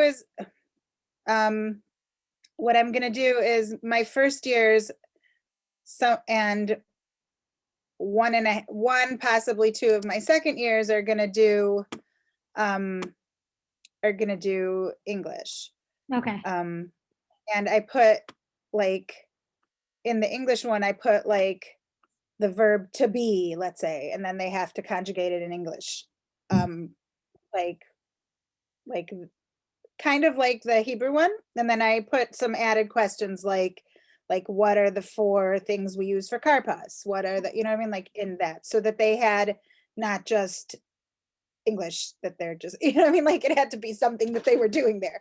And then my other second years and my fourth grader will be doing they'll be translating this, like and the Hebrew part, and they don't have to write the translation, and they'll be conjugating the verbs for it, or working on that, because we're not wholly there yet. And then the fourth grader will also be creating like an anecdotal type of thing for on each page, like a minhag, an extra minhag, or an extra, you know, like writing a paragraph about like extra stuff, either a dvar Torah for something, or an extra minhag for something, or checking with their family members to see things that they've did in their childhood, those kind of things. Yeah, that's very nice. It's incredible. I remember that we had a discussion about minhagim with my students last year on Zoom. So that was very exciting. So I just want to show you, is everybody back? Is it time to start our session again? I missed you, so I came back early, but yeah, just about now. Everyone's supposed to come back on. Okay, so let me just make sure. Okay.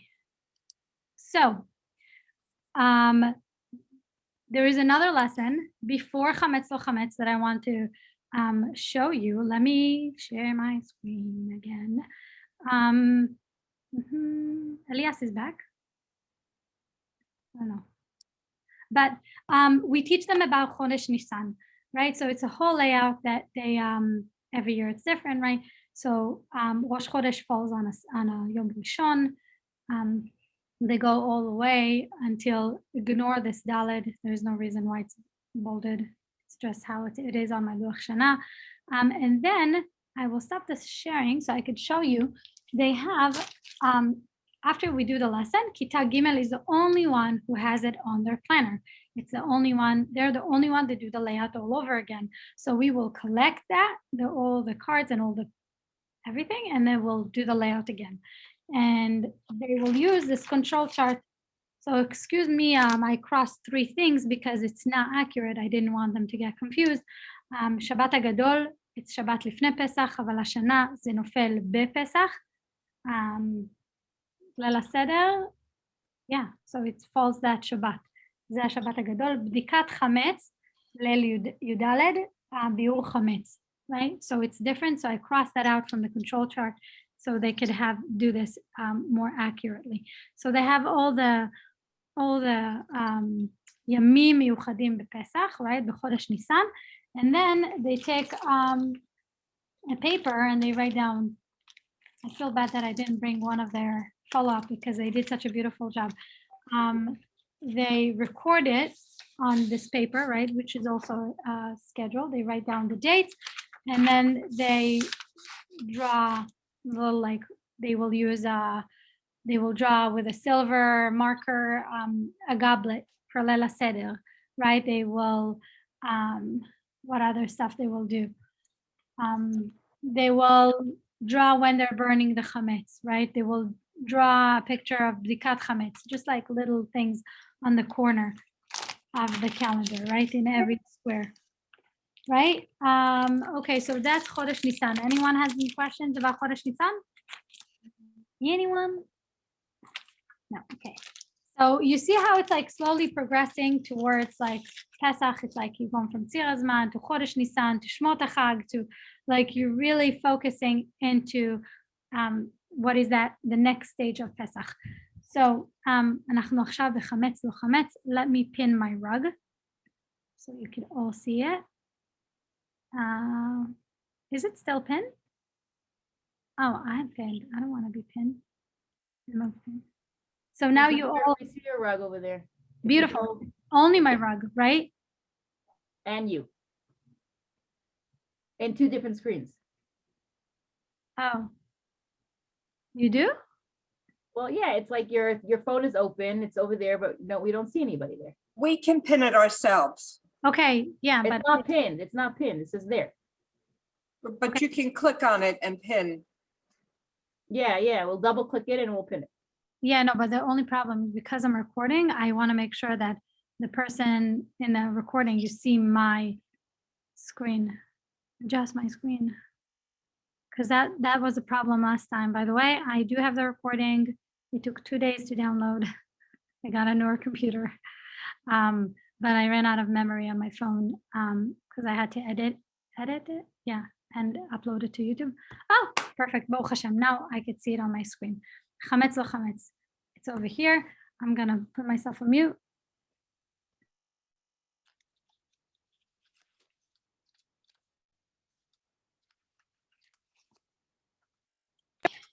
Okay, great. You can hear me? Yeah. Oh, yeah. Okay, perfect. So the kids, they know these cards. They use it for brachot around Tu B'Shvat. And now I always told you that I like using material different times throughout the year. I could show them that materials have sometimes multi-purpose, right? The Montessori beads could be used in their math problems, and it can also be used for Shnat Shmita, like, right, and Shnat Yovel.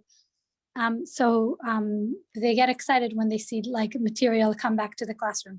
So chametz, lo chametz, this is my titles. So after we went over the definition of chametz, lo chametz, we start sorting. Right, we start sorting the chametz. So this is uga. Oh, and they're also, by the way, they have a green. It's in a group lesson, so they have a green paper and a red paper. So in order for them to shout chametz or lo chametz right in the middle of a lesson, something that you not necessarily want, you want to let them express themselves. So they have those two cards, and I say, give me, put the green one if it's something that we could eat on Pesach, and put the red card up when we can have it on Pesach, right? So this is a way for them to tell me. So it's like interactive. So uga is chametz. Then we talk about different ugot, because some of them say, but we do eat cakes. I remember my mom made me a chocolate cake on Pesach. Then we go back to the definition. Is it the 5 grain of chamesh minei dagan? Then we'll talk that some people they use matzah meal, other people use potato starch. So uga is usually chametz. Etriyot, noodles, chametz. Let me mix it up. Bitza, zeneg, lo chametz. And I even tell them, remember the kara? We have a bitza on our kara. Yain, it's definitely lo chametz, כי אנחנו גם שותים 4 כוסות בליל הסדר. We have challah מתוקה is chametz because, it's from the 5 grain of chamesh minei dagan, and we even see that it's fluffy and it rises for a long time. Definitely chametz. We have dagim, lo chametz, sandwich. I also teach them the Hebrew words because sandwich is not a Hebrew word. Karich is the Hebrew word the Hebrew word for a sandwich. And I also tell them, karich, מלשון כורך, אנחנו לוקחים שני, two matzahs, and כורכים את זה ביחד. Sandwich, it doesn't call that, it's not a sandwich, that's not the Hebrew word. karich is the Hebrew word.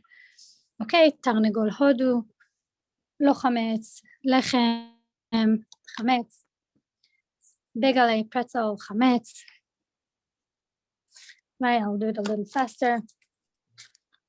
Avocado, לא חמץ, מצה, לא חמץ, קרקר, חמץ, אפרסק, פיץ', לא חמץ, עוגיה, חמץ, and מיץ, juice, לא חמץ.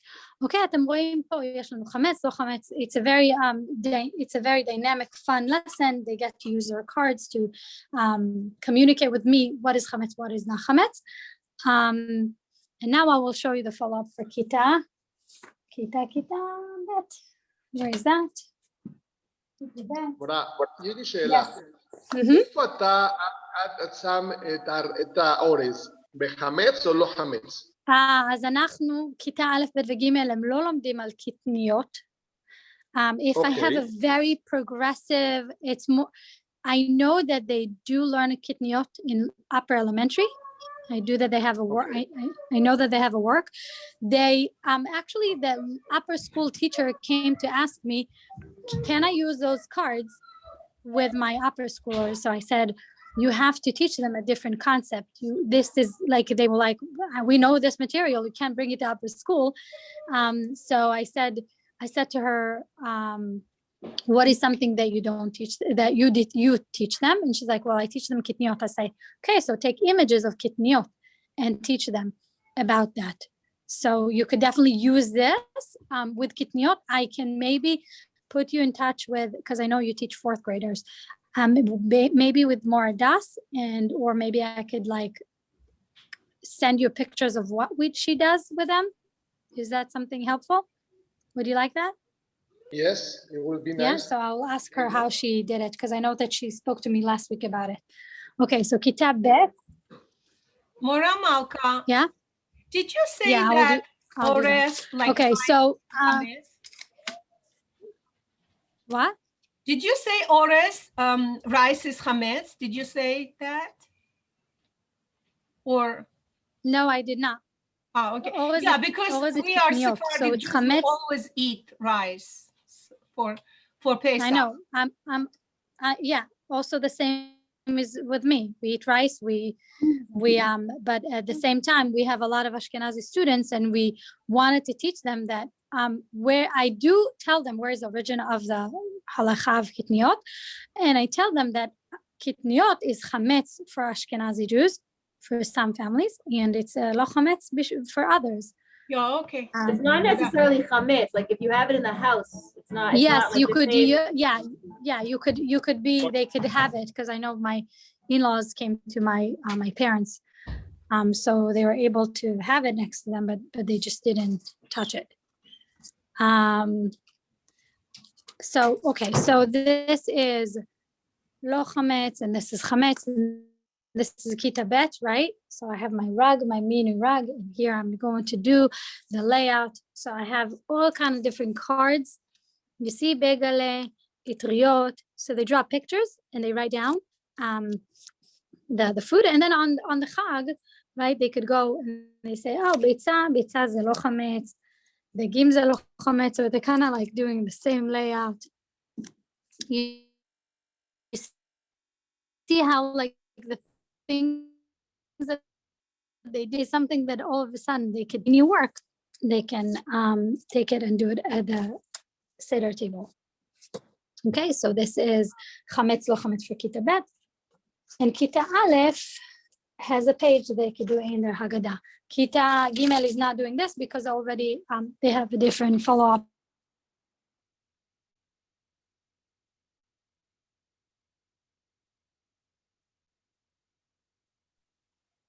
We can't hear you.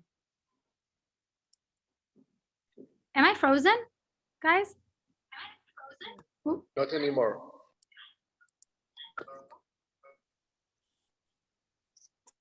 Sorry, was I frozen before?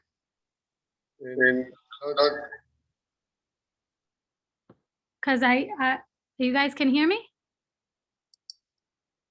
Okay. It was really strange because I came to the computer and I see that my hand is like still on the rug. Okay. So Kita Aleph, this is what they're doing. They're open their Haggadot. They're gonna go to Ma'u Chametz, and then they will do the same layout. You see, they will do the layout and then they will record it. So this is all Lo Chametz and this is Chametz. Yeah, this is my drawing, so it looks different than them. Okay, so as ze chametz lo chametz. Let me see what's the next thing on my. Do you hear an audio feedback, by the way, or it's good? Anyone? Can you hear? Do you hear me twice, or it's good? No, it's good. It's okay. Okay, perfect. Thank you. Okay, so let me see, go to תוכנית הוראה. Now we are ביאור חמץ and בדיקת חמץ. It's not really a layout because we already taught them בהלכות פסח. So they kind of כיתה א' will do where are you guys here? They will do this. So let me gallery. They will do this, so they will conjugate the verbs. אנחנו בודקים, אנחנו שורפים את החמץ, and they will draw a picture, and כיתה ב' will basically they will have like a little dustbin, and they will have like a little feather and little pieces of papers, and that they made oh sorry, no, what am I saying? Sorry. You remember the layout that I showed you of the chametz lo chametz? Right? So they collect the lo chametz, they put it away back in the envelope, they take the dustbin and they pick up the cards that have the chametz, and then they take out the little can that would have like flames and they put it on the flame. So this is how they burn the chametz. Okay, so now we finished בדיקת חמץ, אנחנו מגיעים לקערה. Where are my notes? Okay. If anyone has any questions, feel free. If not, oh, by the way, I just want to let you know that all of my lessons, a lot of them, are on YouTube because all of the lessons I gave on Zoom last year. So you will see me actually giving lessons. Bdikat Chametz, I think I was in the dark in my living room with a candle, getting them excited about it. So you could find it on YouTube. If you can't find it on YouTube, let me know and I'll send you the link. Some of them are on my Google Drive, I think. Okay. טוב, אז ככה, עכשיו אנחנו הגענו לקערה. So why do we call ליל הסדר, right? What is seder? Seder is order, right? So there are many mitzvot to do that night, right? And Chachamim decided on a certain order. The Haggadah is a special book that we use to guide us through the ליל הסדר. אחת המטרות המרכזיות, one of the goals of ליל הסדר, היא ללמד את הילדים, נכון? על יציאת מצרים, right? והגעת לבנך ביום ההוא. Again, we go back to that pasuk. לאפשר ולעודד, to really make the kids wonder, make them ask questions. What, for example, like we wash our hands but then we eat maror, but usually we wash our hands and we eat bread. We wash our hands and we make no bracha. Like really make them wonder, why do we do things differently? מה נשתנה הלילה הזה? Why is it so different? We do so many things differently. Okay, so the ke'ara is a special dish containing symbolic foods, right? Al shulchan seder, you put 3 different dishes. You put a plate with 3 matzot, right? You put ke'ara, which is really a plate, and you put ke'ara shel mei melach, salt water, on the table. And on the table, the ke'ara, now that we're going to focus in the ke'ara, there is you put 5, some people put 5 symbolic food, others put 6. This has 6 on it, so we're just gonna learn about this. Okay, and we put symbolic food that it relates on how our life was. It's symbolic to how our life were in Mitzrayim and how we came up out of Mitzrayim. It's really to bring it into life, to bring the Yetziat Mitzrayim. This is kind of like a Montessori material for Pesach, right? It's to really show and help tell the story of Yetziat Mitzrayim. החיים שלנו היו מרים במצרים ואנחנו אוכלים מרור. Some people eat it with חזרת. It's really bitter. אנחנו טובלים את זה בחרוסת. חרוסת is really לזכר לאבנים ולטיט, to the hard paste that we had to make, right? The brick and mortar. Now I'm going to give you the lesson about the kera.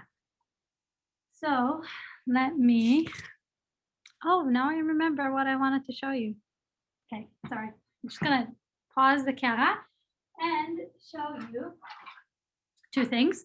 The reason why they ask questions, because before Leila said it, before the Pesach, we start working on Sheelat Sheelot with our third graders, right?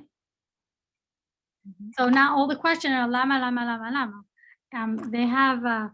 They did a layout weeks before.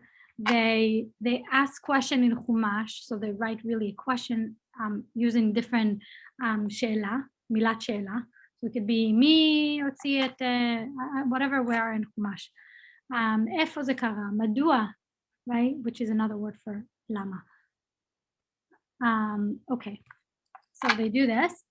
And then when we are in the lesson and we want to come out with a questions, we don't want everything to be the same. So we ask a student to throw the die, whatever word milat sheela falls on, we are coming up with a question, right?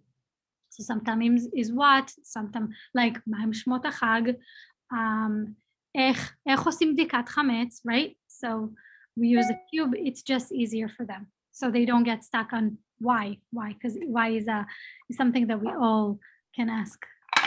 Okay, so this is it. And another thing, if you were wondering, why am I doing it on this white sheet and not a rug, is because we're teaching them that this is something that we have to be very careful when we work in our Haggadot. We're going to take it home. We're going to make sure that there is no chametz in it. So we wash our hands before we work on our Haggadot. We are not using our regular rugs. We are using a clean sheet that is designated only for Pesach works, okay? Just FYI. Okay, so let me pin my rug. You see me sideways now? The rug is sideways? Yes. But it wasn't like that before, right? No. And now? Nope. No. Okay. I love technology. No. Okay.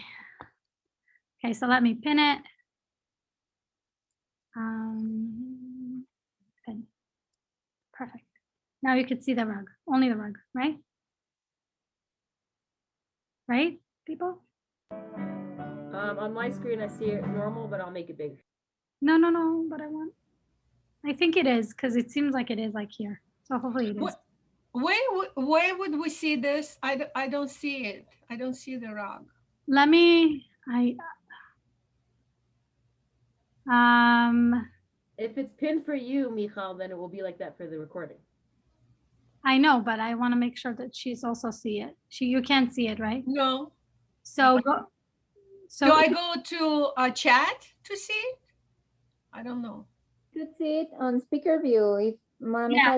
if you Yeah, I'm gonna move to the other one, so it's gonna be speaker view.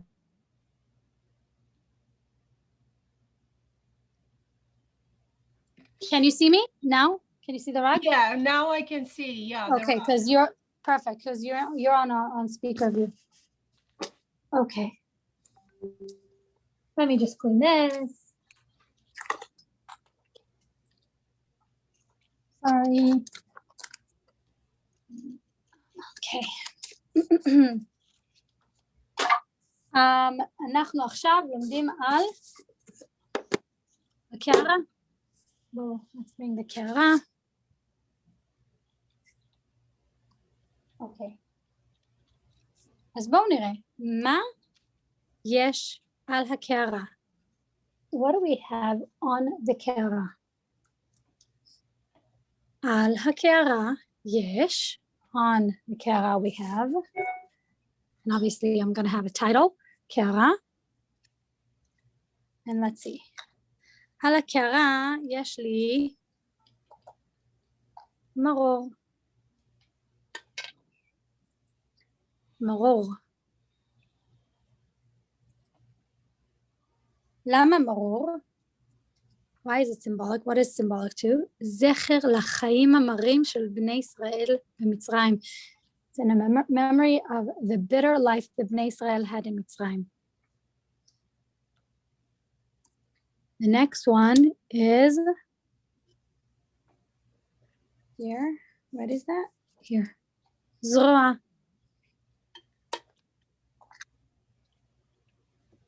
זרוע. למה זרוע?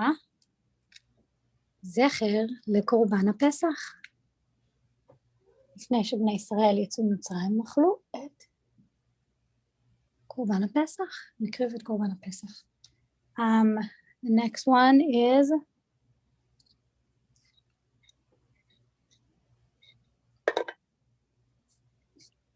חרוסת. למה אוכלים חרוסת? חרוסת is a thick paste with apples and nuts and wine and dates, right? It's a thick paste. זכר ללבנים ולטיט. The memory of the brick and mortars. בני ישראל had to work hard to make. The next one is חזרת. horseradish. למה אוכלים חזרת? זכר לעבדות. In a memory, it's symbolic to the slavery. We had to endure in מצרים. מה זה? זה כרפס. למה אוכלים כרפס? כרפס זה זכר לאביב. And the last one is אז זה לא זכר על עבודה קשה. כרפס זה זכר לאביב. People eat a green herb. Because לא שמעתי את זה. Oh no? Why do you think that you're saying that karpas is bitter and that's why we anyone wants to add on that? It's something solid and it's like בעצם משהו כזה. לא שמעתי את זה זכר לאביב. I also never heard about it. I heard that karpas has the same otiot for parech. So it karpas. reminds us of the hard work we have to do. Okay. I can check why it's in the work. But I know that we do eat parsley and it's I think that it's the reason for that the כל נס יציאת מצרים קרה בתקופת האביב. But it could be that I'm wrong. Could be that I could look into it. Because some people don't eat green herbs. And that's usually something that you don't have for the people that no, you do have karpas.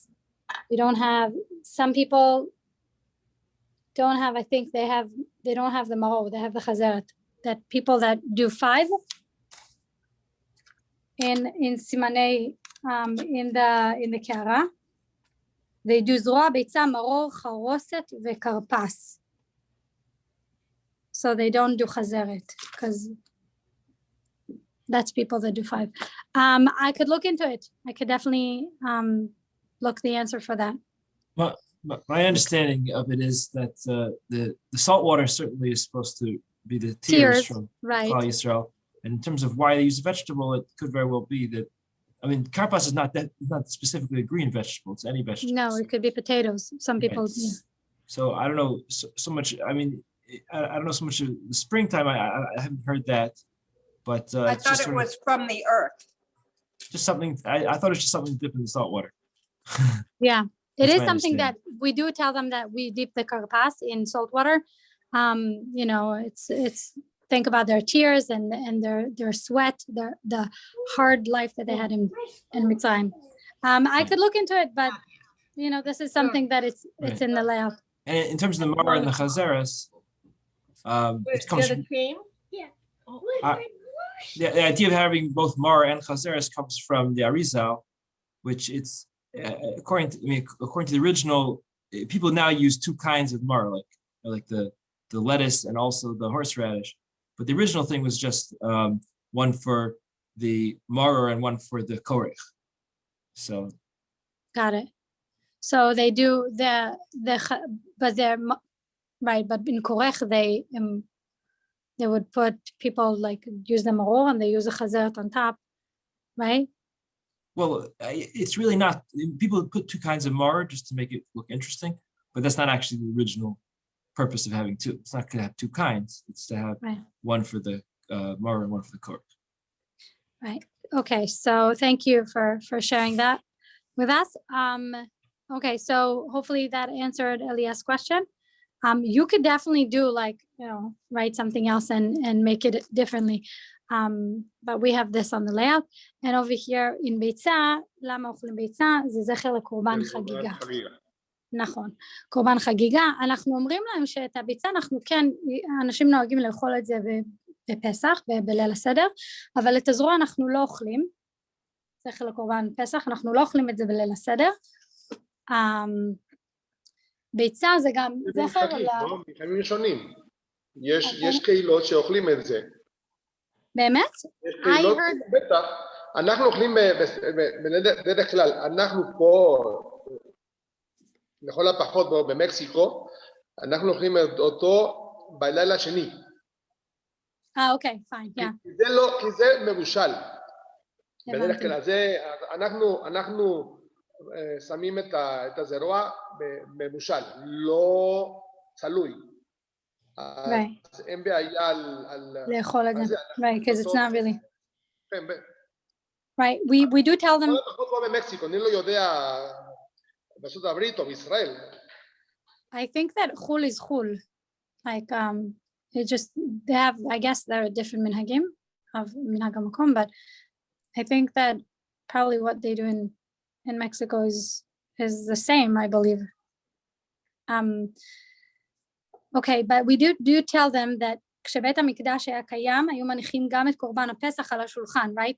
but מאז שנחרב, תקנו חכמים להניח בקערה שני תבשילים, אחד לקורבן הפסח והשני לזכר לקורבן חגיגה. נכון.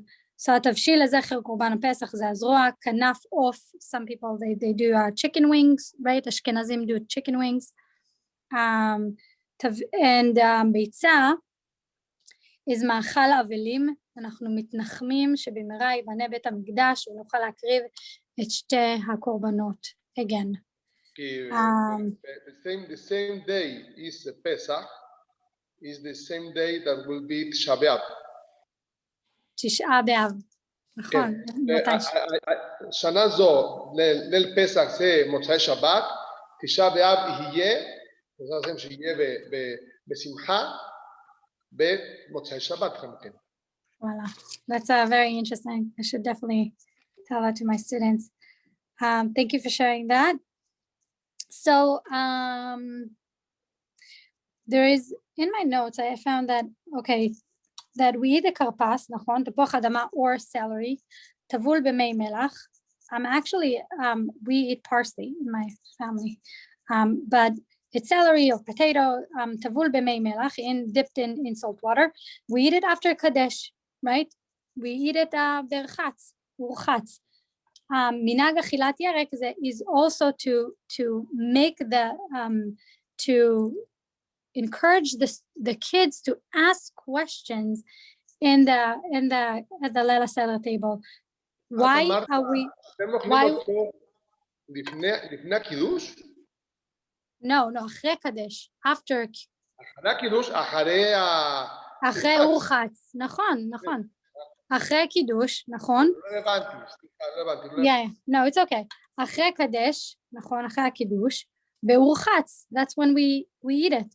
It's the minhag to really make the kids wonder, to encourage them ask questions, because usually when you wash your hands, we eat bread, and when you open a meal, you open it with bread, or even a matzah, because it's Pesach.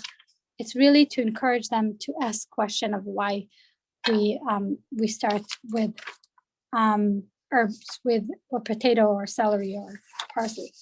Okay, so this is the kara. Now, after the kara, I could show you, this is my favorite second grader work.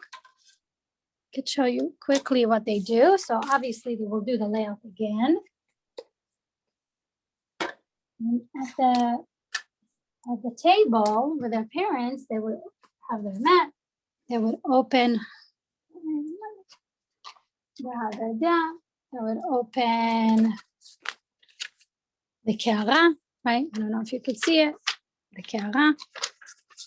And they would take this out and they will do the same layout that they do in the classroom. They would open their kara. So here's my kara. And they would put They're different objects. Oh my God, I just broke one. Okay, this is the kiara. Okay, so we have the maror. I'm sorry, just broke. Be a little more mindful. We have, okay, we have the zroa, we have the charoset, we have the chazeret, we have the karpas, and we have the beitza. Right, and they could do the layout. Beitza, zecher korban chagiga, maror, right?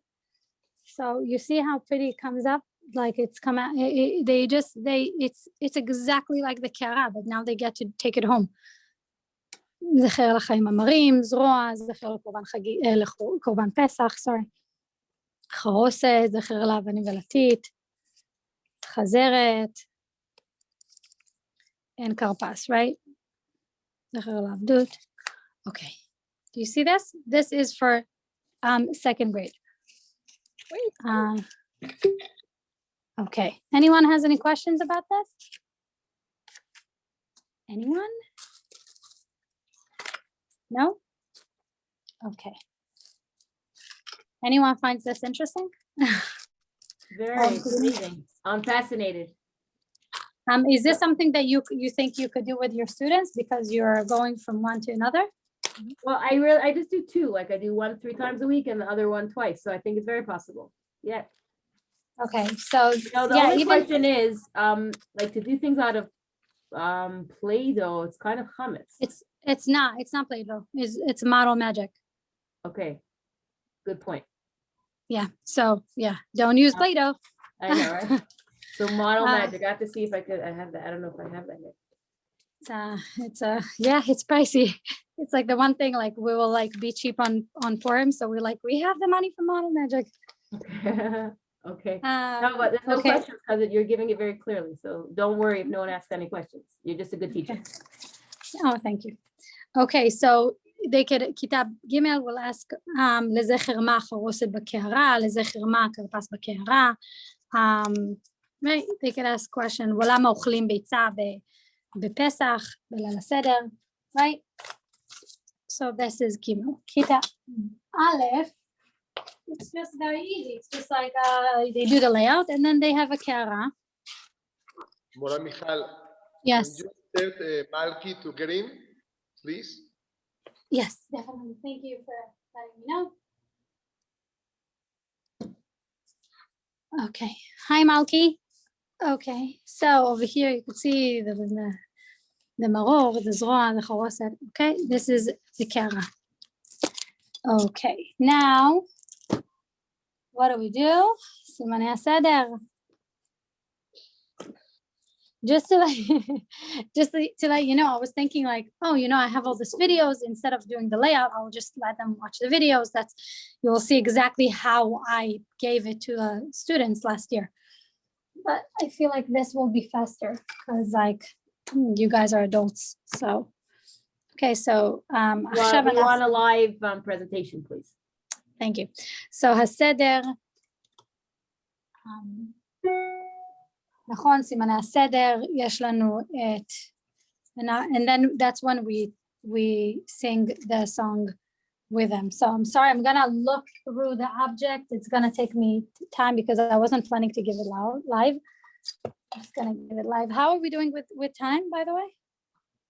It says that, I'll tell you in a second. You have 6 Pesach lessons before lunch break, right? When is lunch? Yeah, when is lunch break? Lunch break is at 12:15. And now it's 11:20, so you still have like an hour. Okay. So maybe I should let you watch the video. Should I let you watch the video? Whatever works for you. Good either way. No. I'm just gonna do this. Okay. But I'm gonna ask you to we sing the song with them. I know you can't see the title. It's right there. Okay, so we're saying Kadesh. You know the song, right? I don't need to sing it for you. Uchatz. What is that? Sorry, Kadesh. Uchatz. So Kadesh, the Kiddush. אנחנו עושים Kiddush על יין. That's when we say, That's when we drink the first cup. Urchatz, we wash our hands. B'li bracha. Karpas. Karpas. That's when we dip in salt water. I will have water in the actual lesson. Yachatz. That's when we take the middle matzah and we break it in half. Right? We take the smaller piece. Sorry, the smaller piece and put in the afikuman.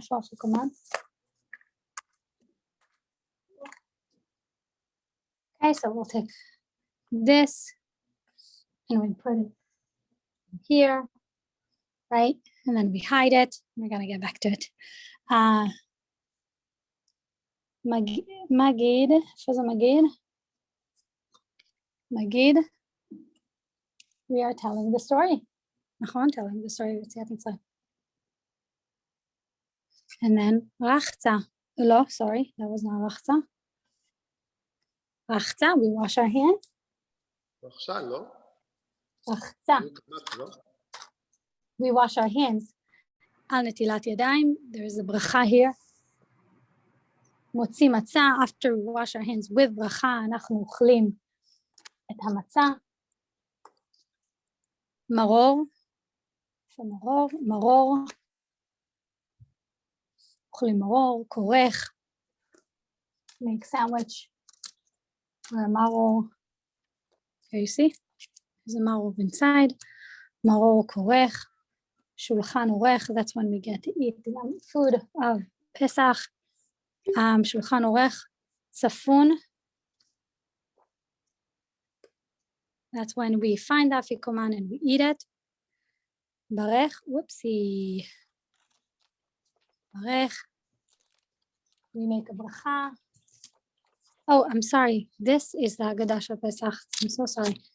This is the venture, which is the Haggadah. It's you just say Birkat Hamazon, Halel, מהללים את הקדוש ברוך הוא, שרים, נכון? כמו בתפילת הלל, נרצה, אנחנו אומרים לשנה הבאה בירושלים. Right? Okay, so this is Seder, Simanei HaSeder, right? You can talk more about why we eat the middle matzah, זה הגאולה הראשונה שלנו, נגאלנו כבר מיציאת מצרים, אנחנו מצפים שby the time that we will get to צפון, אנחנו ניגאל בשנית. נכון, כי the middle one is לוויים, נכון? לא. What is the middle matzah?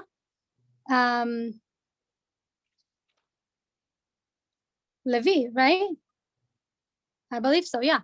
So משה היה משבט לוי, משה הוא גאל אותנו בפעם הראשונה. He was a leader that גאל אותנו בפעם הראשונה, ובעזרת השם, by the time we'll get to צפון, we will ניגאל שנית. And also we tell the students that, you know, we try to keep the kids up, so we get them excited and get them to stay up throughout the whole seder. So that's why we want them to be able to be up until tzafun, to look for the afikoman and to eat it. Because after that is Barech Halel Nirtzah, which is a shorter part of the Leil HaSeder. Okay, so that's Simanei HaSeder. And what they really have, Kita Bet Vegimel, they will just go with a highlighter and they will find, we have the page over here, Simanei HaSeder. So they will really go as we go over Kadesh, we learn about the Shoresh Kuf Dalet Shin, what does it mean? And they go ahead and they highlight all the Simanei HaSeder, Yachatz, Magid. That's when they really go and they say, whoa, Magid is so long, right? Because it takes time until they find Rachza. Okay, so this is for Kita. Kita Aleph doesn't have anything. Follow up. Kita Gimel have a follow up. They do the same thing. Okay, so anyone has any questions about Simanei HaSeder? Anyone?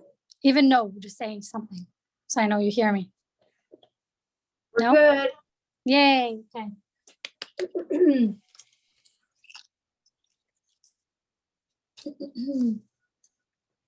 Okay. It's not COVID, it can't be COVID. All of a sudden I have the freedom to cough and not get anyone scared.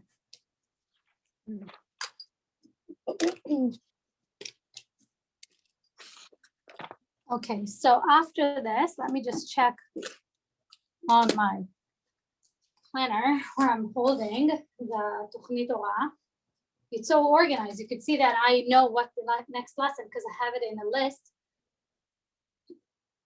סימני הסדר, עשיתי 4 כוסות. Okay? So 4 כוסות. Let me see. Just give me a second. I'm sorry. Bear with me for a second.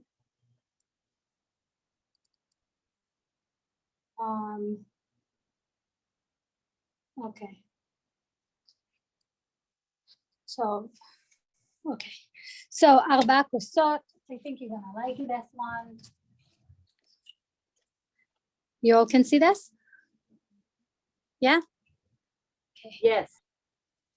And we teach them the song of 4 הכוסות. נכון? לכל כוס יש, זה 4 לשונות גאולה, right? The 4 cups of, I guess. That's what called. You're cracking up. I don't know if it's only me. Was it only her? No, I agree. Anyone? Were you able to hear me? Sort of. Danielle? Yes, we hear you. Where did Okay. you get those cups? Just. I think Benny's, Okay. but I'm not sure. 4 לשונות גאולה. The 4 cups of redemption, right? I guess that's how you translate it. אנחנו שותים 4 כוסות, לכל כוס יש שם אחר, נכון? ויש לנו כוס נוספת שאנחנו לא שותים, we don't drink, וזה כוס של אליהו הנביא. Okay, and then we teach them the song, והוצאתי, okay? So here's, והוצאתי, השם הוציא אותנו ממצרים. והצלתי. And that's when they like look at the letters and they see that they're almost the same, but they're different. השם הציל אותנו מעבדות. So השם הוציא אותנו ממצרים. He took us out of מצרים. He saved us from slavery. וגאלתי. השם גאל אותנו. השם הוציא אותנו לחירות. He redeemed us. ולקחתי. השם לקח אותנו להיות העם שלו. והבאתי, סליחה, לא צריכים להגיד את המילה בלשון עתיד. זה לא לקחתי, לקחתי זה עבר. ולקחתי זה לשון עתיד. ולקחתי אתכם זה לשון עתיד. I will take you out. אני אומר, ולקחתי זה כבר...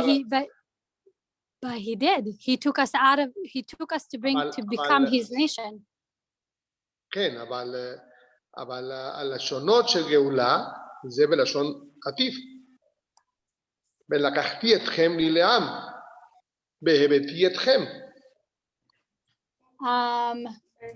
נכון. אולי אני קפדן מאוד על העניינים של לשון.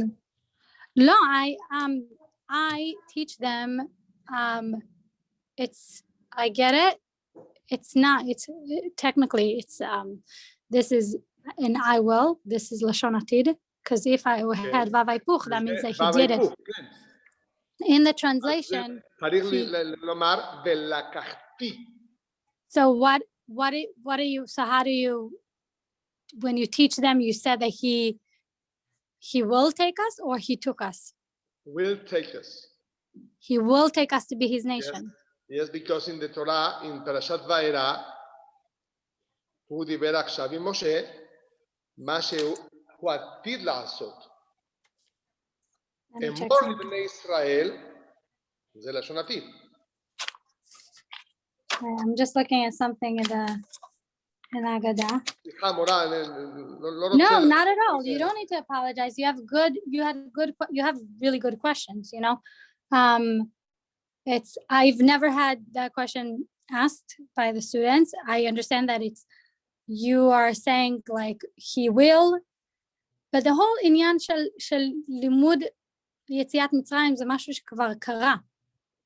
והבאתי, this is לשון עתיד. You know, אנחנו, והבאתי, yeah, והבאתי.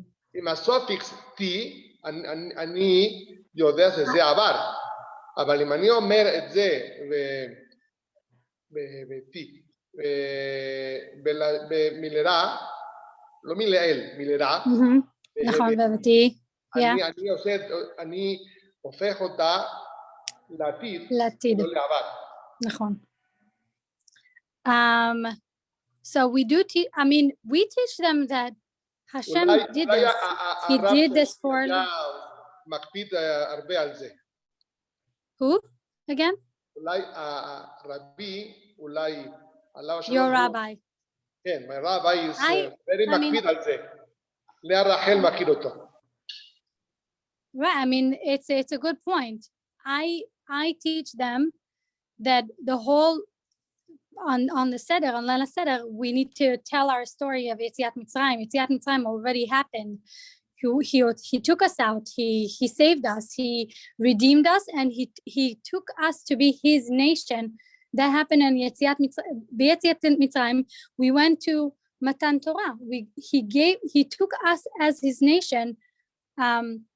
Right, the second that we say Naaseh v'nishma, like give us the Torah and be our God. We want to we want to be your nation. So he took us to be his nation, and והבאתי is the only לשון גאולה בעתיד, והבאתי, שאנחנו מתפללים שהקדוש ברוך הוא יביא אותנו לארץ ישראל, שיגאל אותנו בשנית.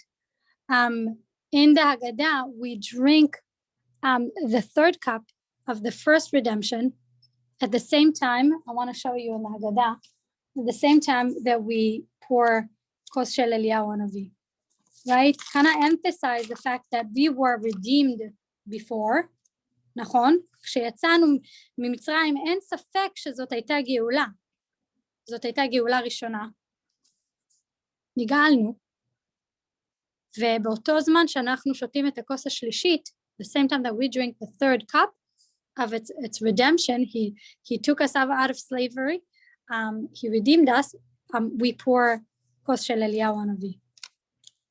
Basically, really like having in mind that we want to be redeemed again. You have a good valid point. That's why different schools do different things. You could definitely emphasize the fact that of the Atid, and the way that you read it. Okay, so this is, and thank you, Elias, for your questions. They're valid and they're important.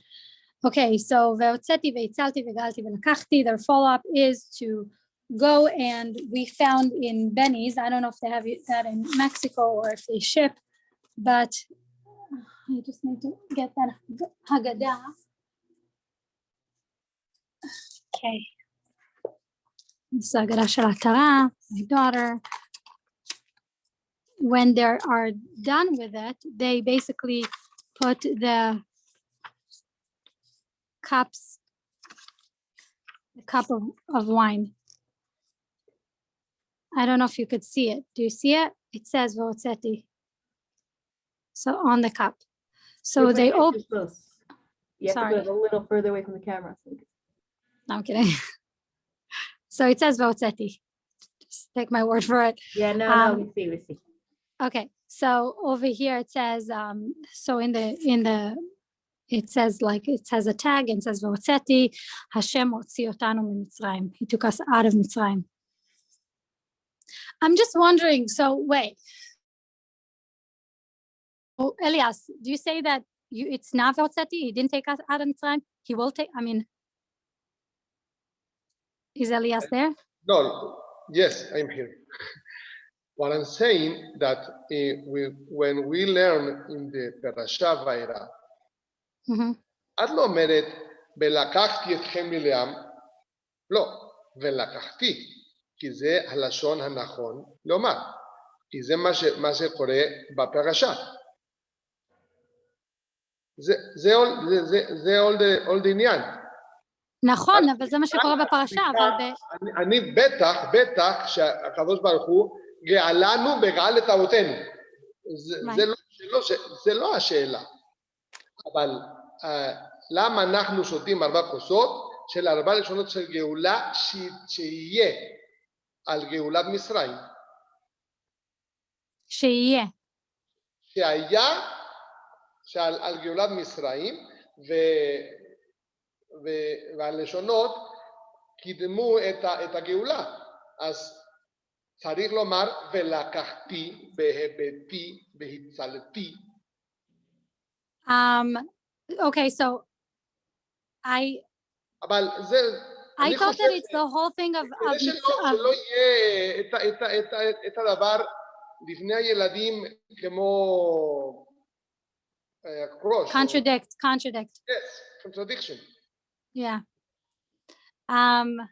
No, that's interesting.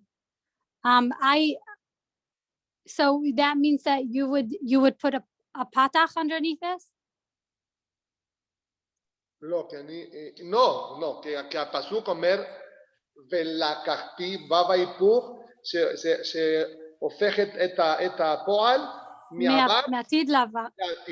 לא, מעבר לעתיד. לקחתי זה עבר. Yeah, sorry for butting in over here, but yeah, when you go from avar to asid, even with the vi, with the shva is also above hipuch. It's vav hipuch. It's only the difference between va and vi is only when going from asid to avar. הכלל זה va זה עבר, וזה עתיד. אבל אם הפועל שלך בעבר, ואתה אומר זה וו ההיפוך, והופך אותה מעבר לעתיד. אתה יכול לראות אותו, בטח ממש בפרשיות שלנו עכשיו. תראה בפרשת תרומה, ועשו ארון עצי שיטים.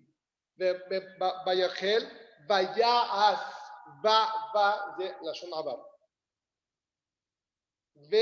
או בעתיד, זה עבר.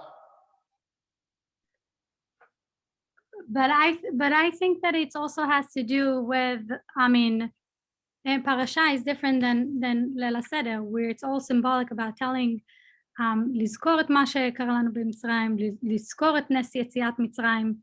It's more emphasizing on what happened to us. Tell your kids what happened, right? And what are we waiting to happen again, right? Because the parasha, it's actually telling it as it's happening, right? Vayasu and banu mishkan and banu, right? And then there is also talking about the future. But I think the Haggadah is different because there are certain things that we're talking about, emphasizing about what happened. Right. I'm actually thinking of like changing the nikudot over here because I think the lashonot geula. Rabbi Eli, Lyndon, I just have a question. Do you teach it as lashon geula shel bizman hava? I don't see a stira here. I see there's the words in the Torah and they were written before it happened. So we write the words to show that the children, this is how it says it in the Torah because it was written before it happened. But when we're telling the story, we can still tell it as be'avar. I don't see why that's a contradiction. Right. Okay. Elias, you have a very valid point. I'm actually thinking of like changing a little bit of the nekudot of the top cards. Because if we are saying of something here, the hitzil. או תשים אותה את המילות בלי וו. לקחתי? כן. ואז אין לך את הבעיה של עובר או עבר או עתיד. I think the point is I think the point is Elias, you teach older kids where it's very important, I think, it's almost they could catch errors with their own eyes, right? I think younger לא kids, כל כך. לא מה שאני רוצה, אבל... right, but I think לשון גאולה זה עם וו, right? And the songs that we teach them. זה הזונג. זונג זה לא כלל. זה זונג. זה שיר. I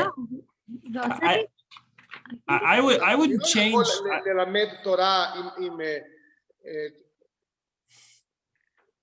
השיר. It actually goes also with a follow-up. It has a vav on all the cups. It seems like. בבקשה, תמשיכי, בבקשה, זה רק זה. No, it's good. It's thank you. Like maybe it is important. Like I know that in Rabbi Lindell they really put a duk about, you know, Lashon Torah and how to do things. Like we are coming together as many different schools, and what's important to us is not the same, or how I do things in my school might not be the same as they do in Mexico or in Chicago or in you know, Virginia. So like, how do you teach to the children? I will save you. I saved you. I took you out of Mitzrayim. I saved you from slavery. I redeemed you, and I took you. Lakach, I took you. I can actually show you. Okay. I will show you that I have cards right here. Right? Hashem took. You can see me. Funny. Okay. It's okay. No, it's fine. I'm sitting anyway. So here at pin. So here, Hashem took us, right? Hashem gave us. It's all aval. Okay, that's okay. Okay, thank you, but Elias, thank you for your question. It's a good one. And now, so the follow-up for Kita Aleph, for example, is to, and also Bet and also Gimel, they all get that strip with different, the cups, right? And they will glue it. They will put it in the right places. So it's kind of like give them a chance to go through the whole Haggadah and see where are we getting the first one? Where are we drinking the second one? When are we having the third one, right? So here, see, they put the cups in little bags. Okay, so now, let me see where I'm holding. We are going to have, my syllabus. We are going to learn about Manishtana. Okay? אז אנחנו כבר הגענו לחלק של נגיד, אנחנו עכשיו נתמקד במה נשתנה העבודה של הילדים. Wait a second. I just have to go to the rug, so I want to mute myself. Where am I? Remove pin. Okay. Now you can see only my rug, right? You can see my rug, only it? Because you need to, it's going to be on speaker view. Just give me a second.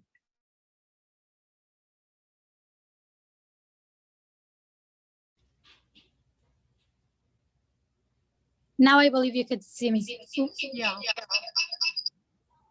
Echo. Yeah. Now you can. I had to turn off the volume. Okay, so I have everything everywhere. So let me get this away.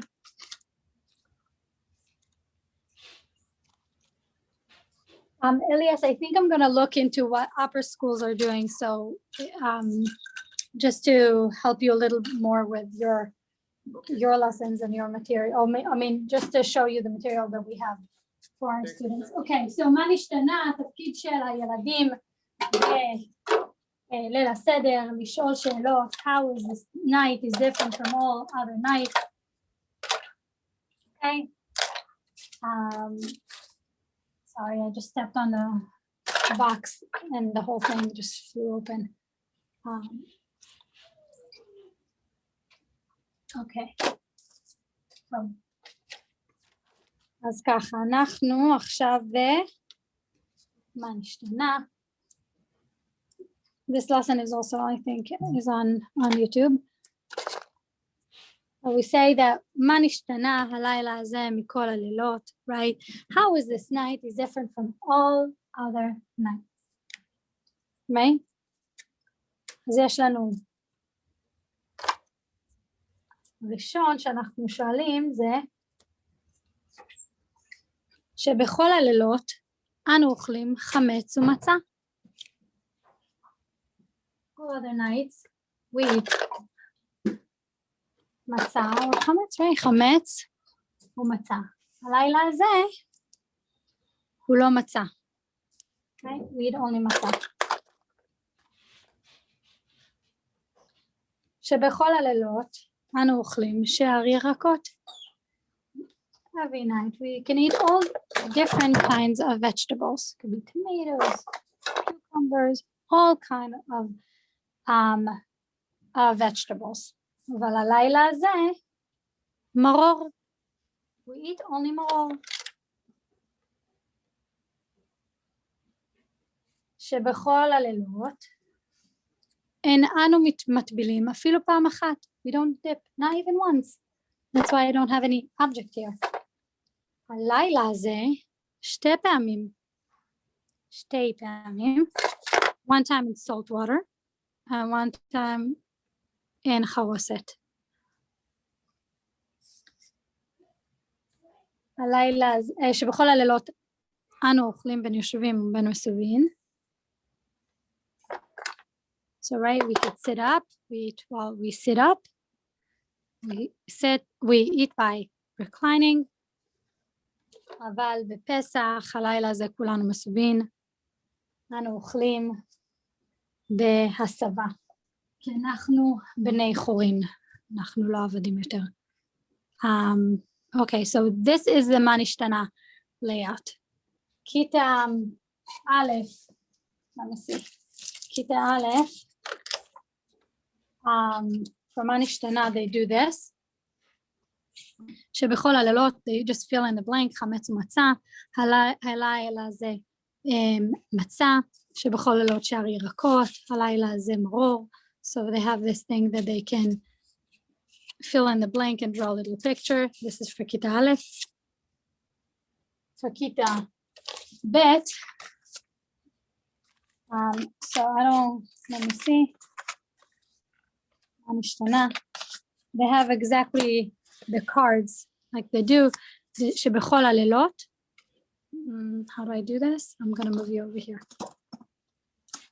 Right, they have the rug and they would do הלילה הזה שבכל הלילות, every other night, הלילה הזה חמץ ומצה, מצה, they can basically match it. שאר ירקות, we use a lot of tags by the way for our work. מרור, אפילו פעם אחת, שתי פעמים, right? יושבים בין מסובין ומסובין. זה מה נשתנה. אז כשהם שרים את זה בליל הסדר, הם יכולים to use this. I feel like a lot of kids do that. A lot of teachers, they come up with like props. I remember that one year my daughter had like popsicle sticks that she would just like flip it to help her remember the order, to remind her of what to say, right?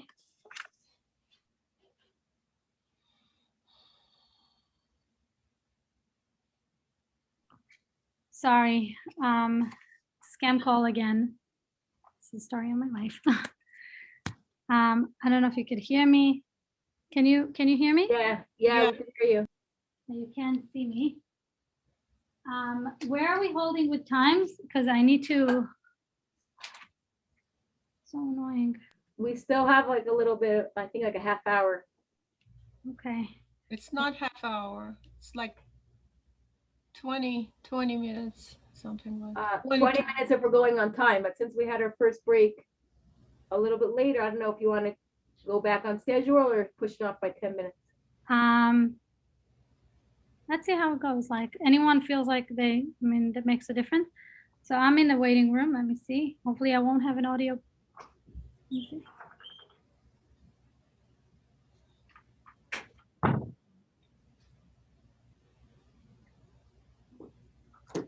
Okay, do you see that? Yeah, just mute your other computer.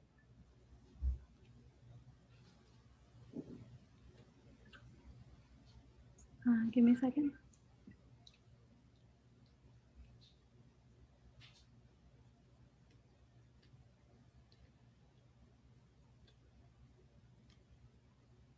Turn on the volume on your phone. Oh, I was muted. So do you see now the rug? Do you see the mess? Yeah.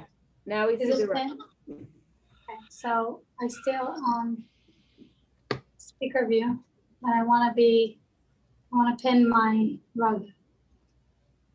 So it's easier when there is a whole session, the other recording, that it was pinned on my screen and you couldn't see the rug. So just making sure that it's not going to happen this time.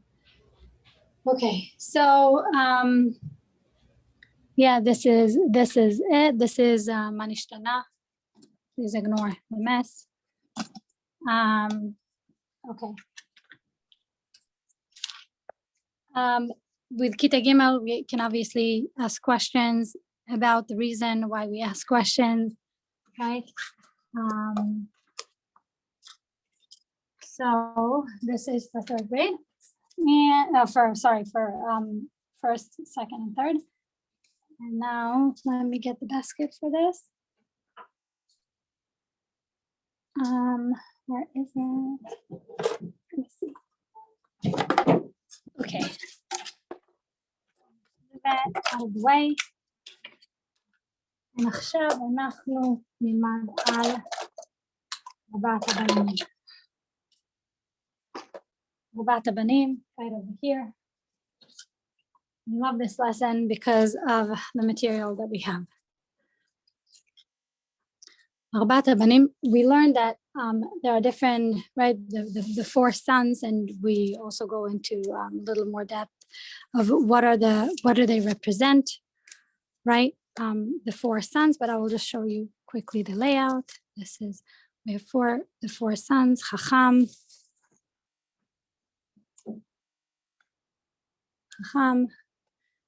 the wise one, and he's saying, מה העדות והחוקים והמשפטים אשר ציווה השם אלוקינו אתכם? Right? He's come, he asks questions, he really want to know. He's like, tell me the halachot, tell me what I need to do on the Seder, and what do I need to do on Pesach, tell me the story of Yetziat Mitzrayim, right? He's asking a question, teach me, let me know, tell me, right? So this is Chacham, as you can see here. Rasha. Okay, I know it's funny, but they like it. מה רשע אומר? He looks really wicked. Yeah. מה העבודה הזאת לכם, right? And this is exactly, you could go back to Kita Gimel, and when you taught them about asking question, the importance of asking question, you always have to be mindful how you ask questions. He didn't ask to learn. He didn't say, oh, what is that? מה העבודה הזאת לכם? Tell me, because I'm interested. It's more like, מה העבודה הזאת לכם? לכם ולא לו. He excluded himself, נכון? מה? לא אכפת לו בכלל. לא אכפת לו בכלל, נכון? He's like, and they say, you know, they still the way that it's answered, the answer that it gives him, right? It's kind of like, בעבור זה עשה השם לי. You answer him באותה מידה. הוא עשה לי, נכון, לי ולא לא.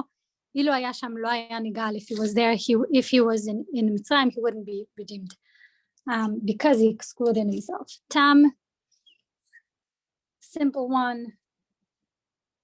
מה הוא אומר? מה זאת?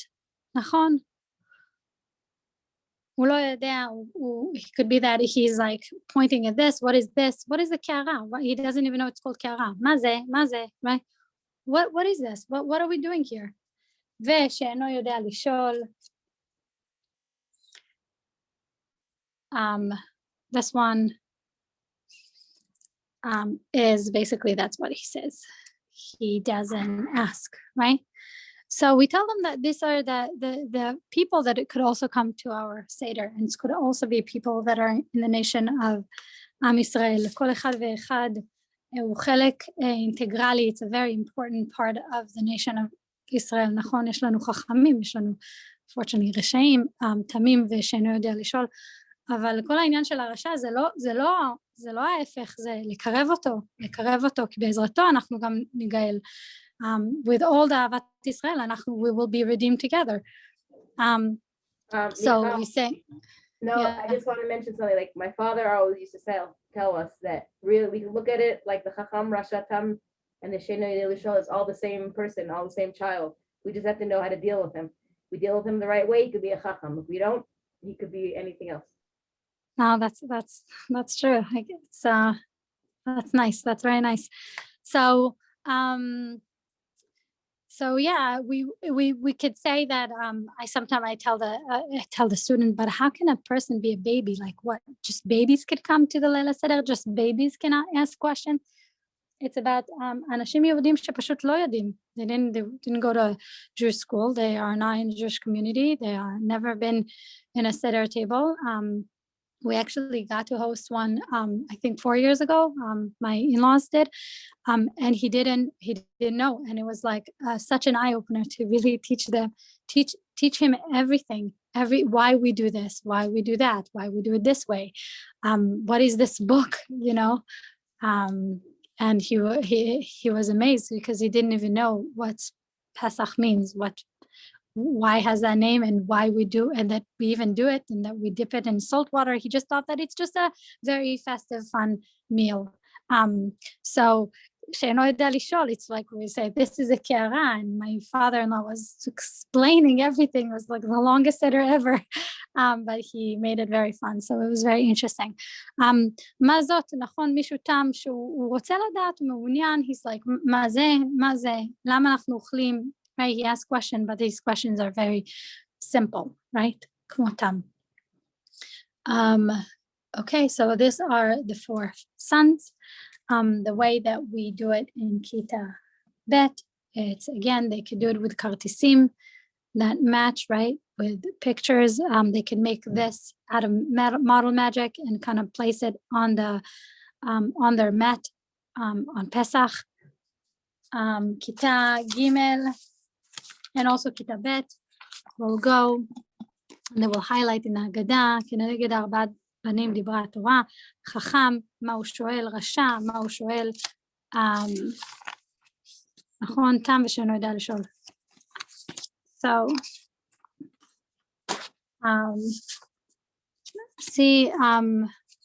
okay, so there are some questions that they came up with. אני תינוק או ילד קטן ולא יודע לשאול מי אני, like who am I, right? It's kind of like חידון. אני שואל שאלות חכמות, right? אבל לא מקשיב לתשובות מי אני. אני שואל שאלות פשוטות על מה שאני רואה בסדר, מי אני, right?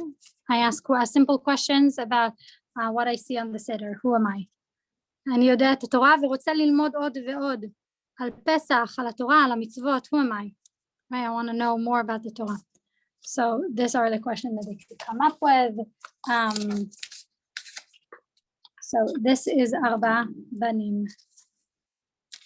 Okay, and obviously over here you could see that they will use the cube, like they would use the little dice that I show you, right? The dice with the 4 sons. Okay, so this is Arba Banim. Anyone have any questions? No, thank you. Perfect. Okay, so and how we are, if we are going according to the 20 minutes that we had? What are you missing from the 6 lessons that it says for Pesach? What am I missing? Yeah, like, are you missing a lot of lessons? Like, are we on schedule? No, we are on schedule. We're ahead of schedule, actually. Okay, so we have another 10 minutes till lunch then. Okay, so if we have another 10 minutes, let me show you סיפור השעבוד. So where is that? I'll put that over here. Just a second, guys.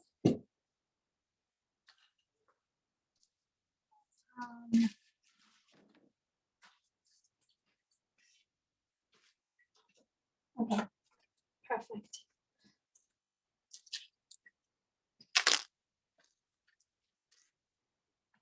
Okay, so בסיפור השעבוד, second. So we're kind of like saying,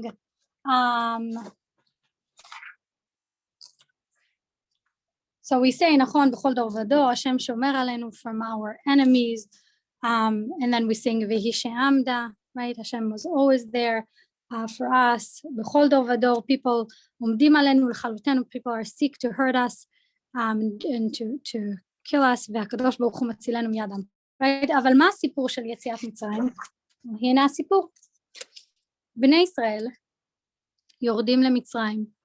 It's very important to remind them of how the whole story, but this is really Magid, right? It's in the part of the Haggadah, after the sons, right? מתחילה עבודה זרה היו אבותינו, right? ועכשיו קרבנו המקום לעבודתו. It tells us the story, you know, from אברהם אבינו בברית בין הבתרים, and we continue, right? But the whole story of סיפור השעבוד, it's in the Haggadah. So we are having this. בני ישראל יורדים למצרים. המצרים נותנים sorry, oh, you can't see it. Can you see it? A little bit. המצרים נותנים לבני ישראל עבודה קשה. They make them work hard. החיים של בני ישראל מרים, their life of בני ישראל, their life is bitter, it's hard. המצרים רוצים להרוג את כל הבנים. They want to kill all the boys. בני ישראל צועקים אל השם. They scream to Hashem. They're crying out for help, and השם מביא את 10 המכות על המצרים. So it's all color coded according to the parts of speech. And it's all in Hove, so it's really correspond with the follow-up for Kita Aleph. So over here you could see they just add a little picture of the story of Yetziat Mitzrayim, right? It's a very quick summary, subtitles, I guess, of the story of Yetziat Mitzrayim, and from there, so Kita Aleph. This is Kita Aleph, sorry, what I just showed you. Kita Bet V'Gimel, they ask questions, they go over and they really highlight all the stories, right? This is where Kita Gimel is learning about Brit Ben HaBetarim, HaKadosh Baruch Hu הבטיח לו, again, you will have many descendants, תדע כי גר יהיה וזרעך בארצו להם. So that's when also you give them the little, they take out the sand and the stars out of their bag. Okay. And now, from there, right after the Sipur HaShi'abud, we move to Aseret HaMakot, right? Hashem מביא 10 מכות על המצרים. אלו 10 מכות שהקדוש ברוך הוא שלח על המצרים במצרים. And then we do the layout for Aseret HaMakot. How will we time? Are we good? Should we do this after? Yeah, we have about like 8 minutes. Oh, so we'll try to squeeze it now. Anyone has any questions? Anything? Something? No, it's very clear, so. Huh? It's very clear. Okay, thank you. Okay, so from there is we have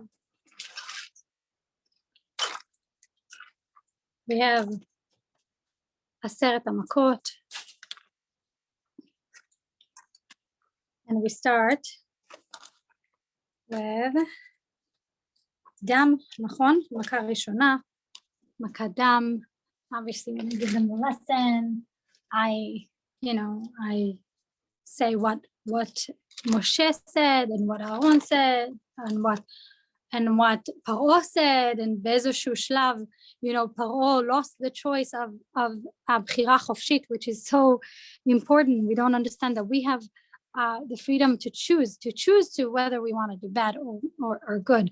Paro באיזשהו שלב, in a certain stage, he lost that privilege.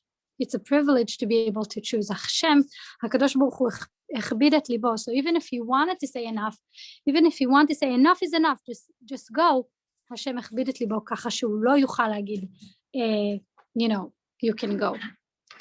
Okay, so blood, דם, צפרדע. איפה זה? Sorry. I'm working out of the bag instead of a basket. Okay, צפרדע. Right? I just ask you something quickly. How would you explain, like, let's say you say to the kids that Hashem took away his choice, so then they could ask, oh, so he wasn't really bad, he was good, and Hashem was making him bad. Like, how would you answer that? Was he good? Because he didn't in Dam and Tzfardeh, he still had a bchira chofshit, right? So Hashem gave him the chance to choose. You can choose bad or you could choose good. So here his blood can be very hard makat to endure, probably so most people he lost his chance, basically. Most people would say enough is enough, and that would be scary enough, and that would make them believe, there is God, there is Hashem. This is not a natural way. Blood does not just appear. Water doesn't turn into blood. So he lost his chance of choosing. So Hashem wanted him to suffer. Hashem wanted him to go through all the makot. Kinim, right? Life. Arov.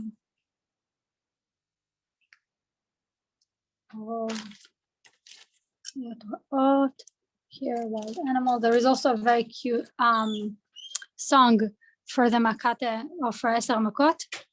Elu Eser Makot. You could go to YouTube. I believe that Tel Am has that song. And it's really it's the you say the makah and then it gives you the song about it. So I could find it. It says Arov makah shel chayot raot, right? Animal. What was it called on YouTube? Elu Eser Makot. I can look for the link and send it to you. הרוב מכה של חיות רעות, דבר הרג את כל החיות, וליהודים היה טוב מאוד. שכין, right, hard boils. You could see the glove on my hand. שכין, Rad, the ice, ball of ice and fire from the Shamayim. Arbe, grasshoppers ate everything. So whatever the barad, whatever crops they didn't kill, right? They didn't destroy. Then Arbe came and they ate the leftover. Choshech, darkness. This is all things that they could put on themselves. We colored this with a permanent marker, black, so it's really, you can't see through it. You can barely see anything. Choshech ומכת בכורות.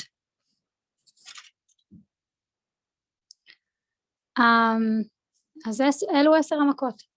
And then כיתה א' can go and write the מכה. אלו 10 המכות. דם צפרדע. Kita Gimel is really learning about the kitsurim of where is that? I'm looking for the other Gimel where it's highlighted. I'm using 2 different Haggadot because last year I made Haggadah that was just specifically for Corona because it's very hard to give all this. So you could see that we're learning about the makot because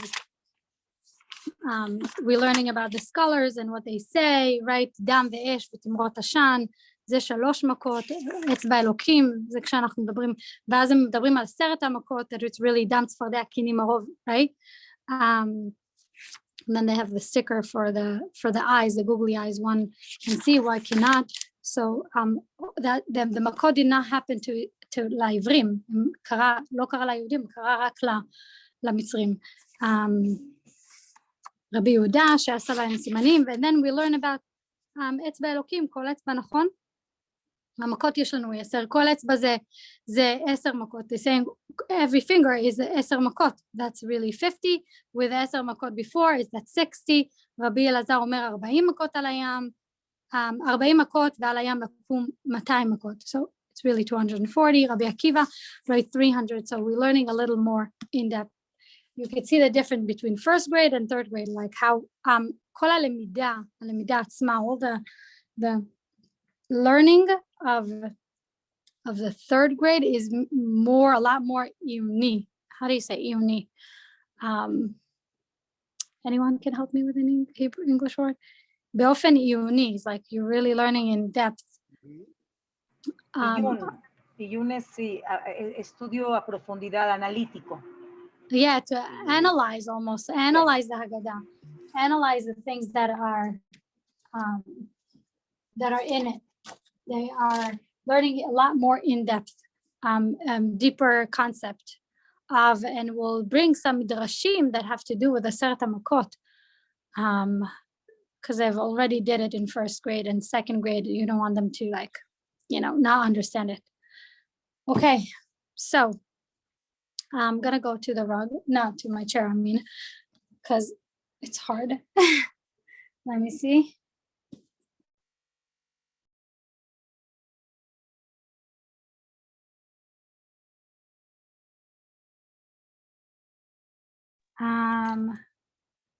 So anyone has any questions for me? No? My question is, how are you feeling How am I feeling?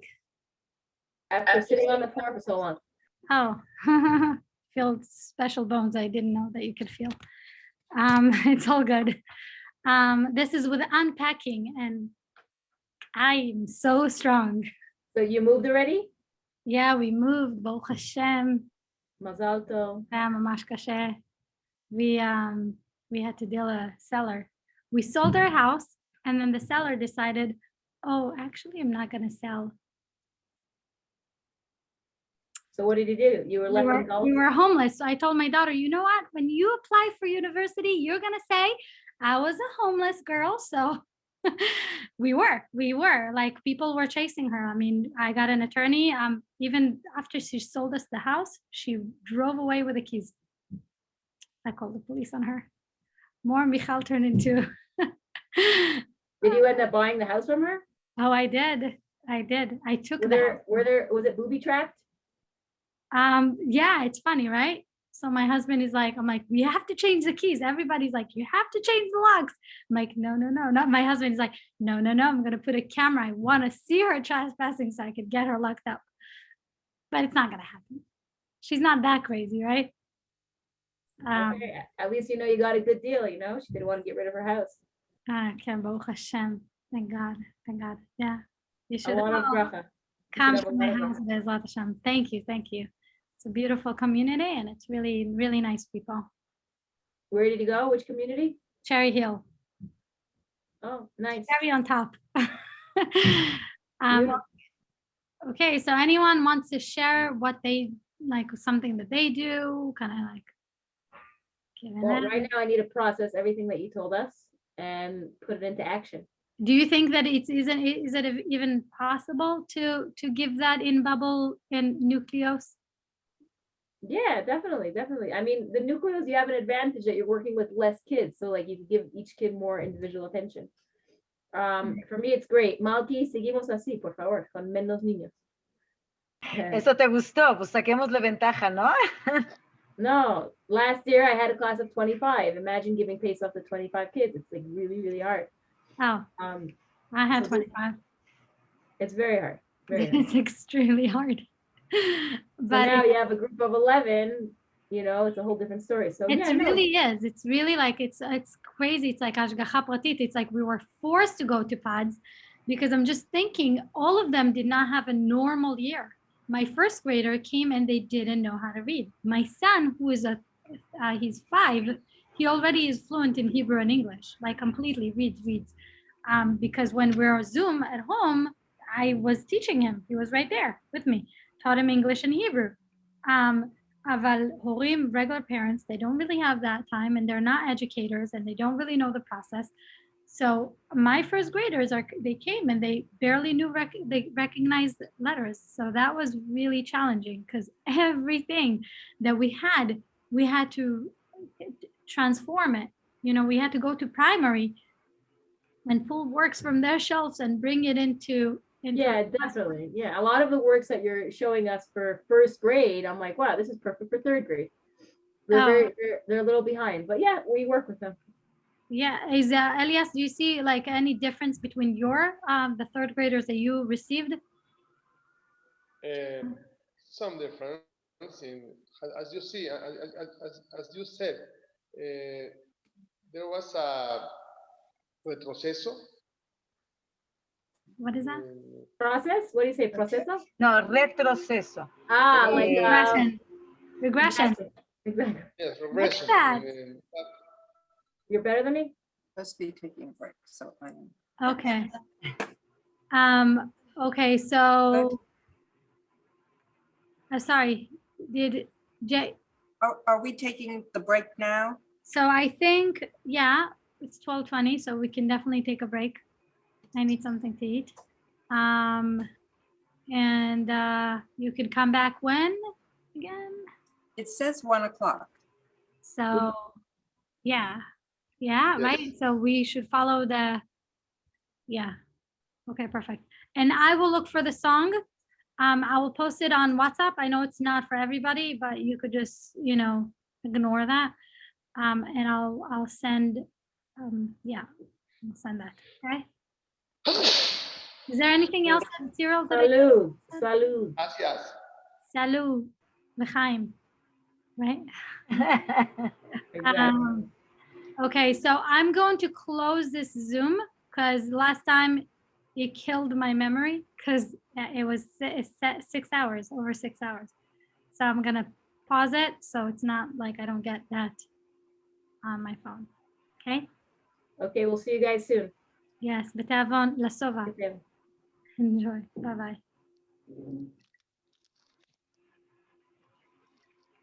Wait.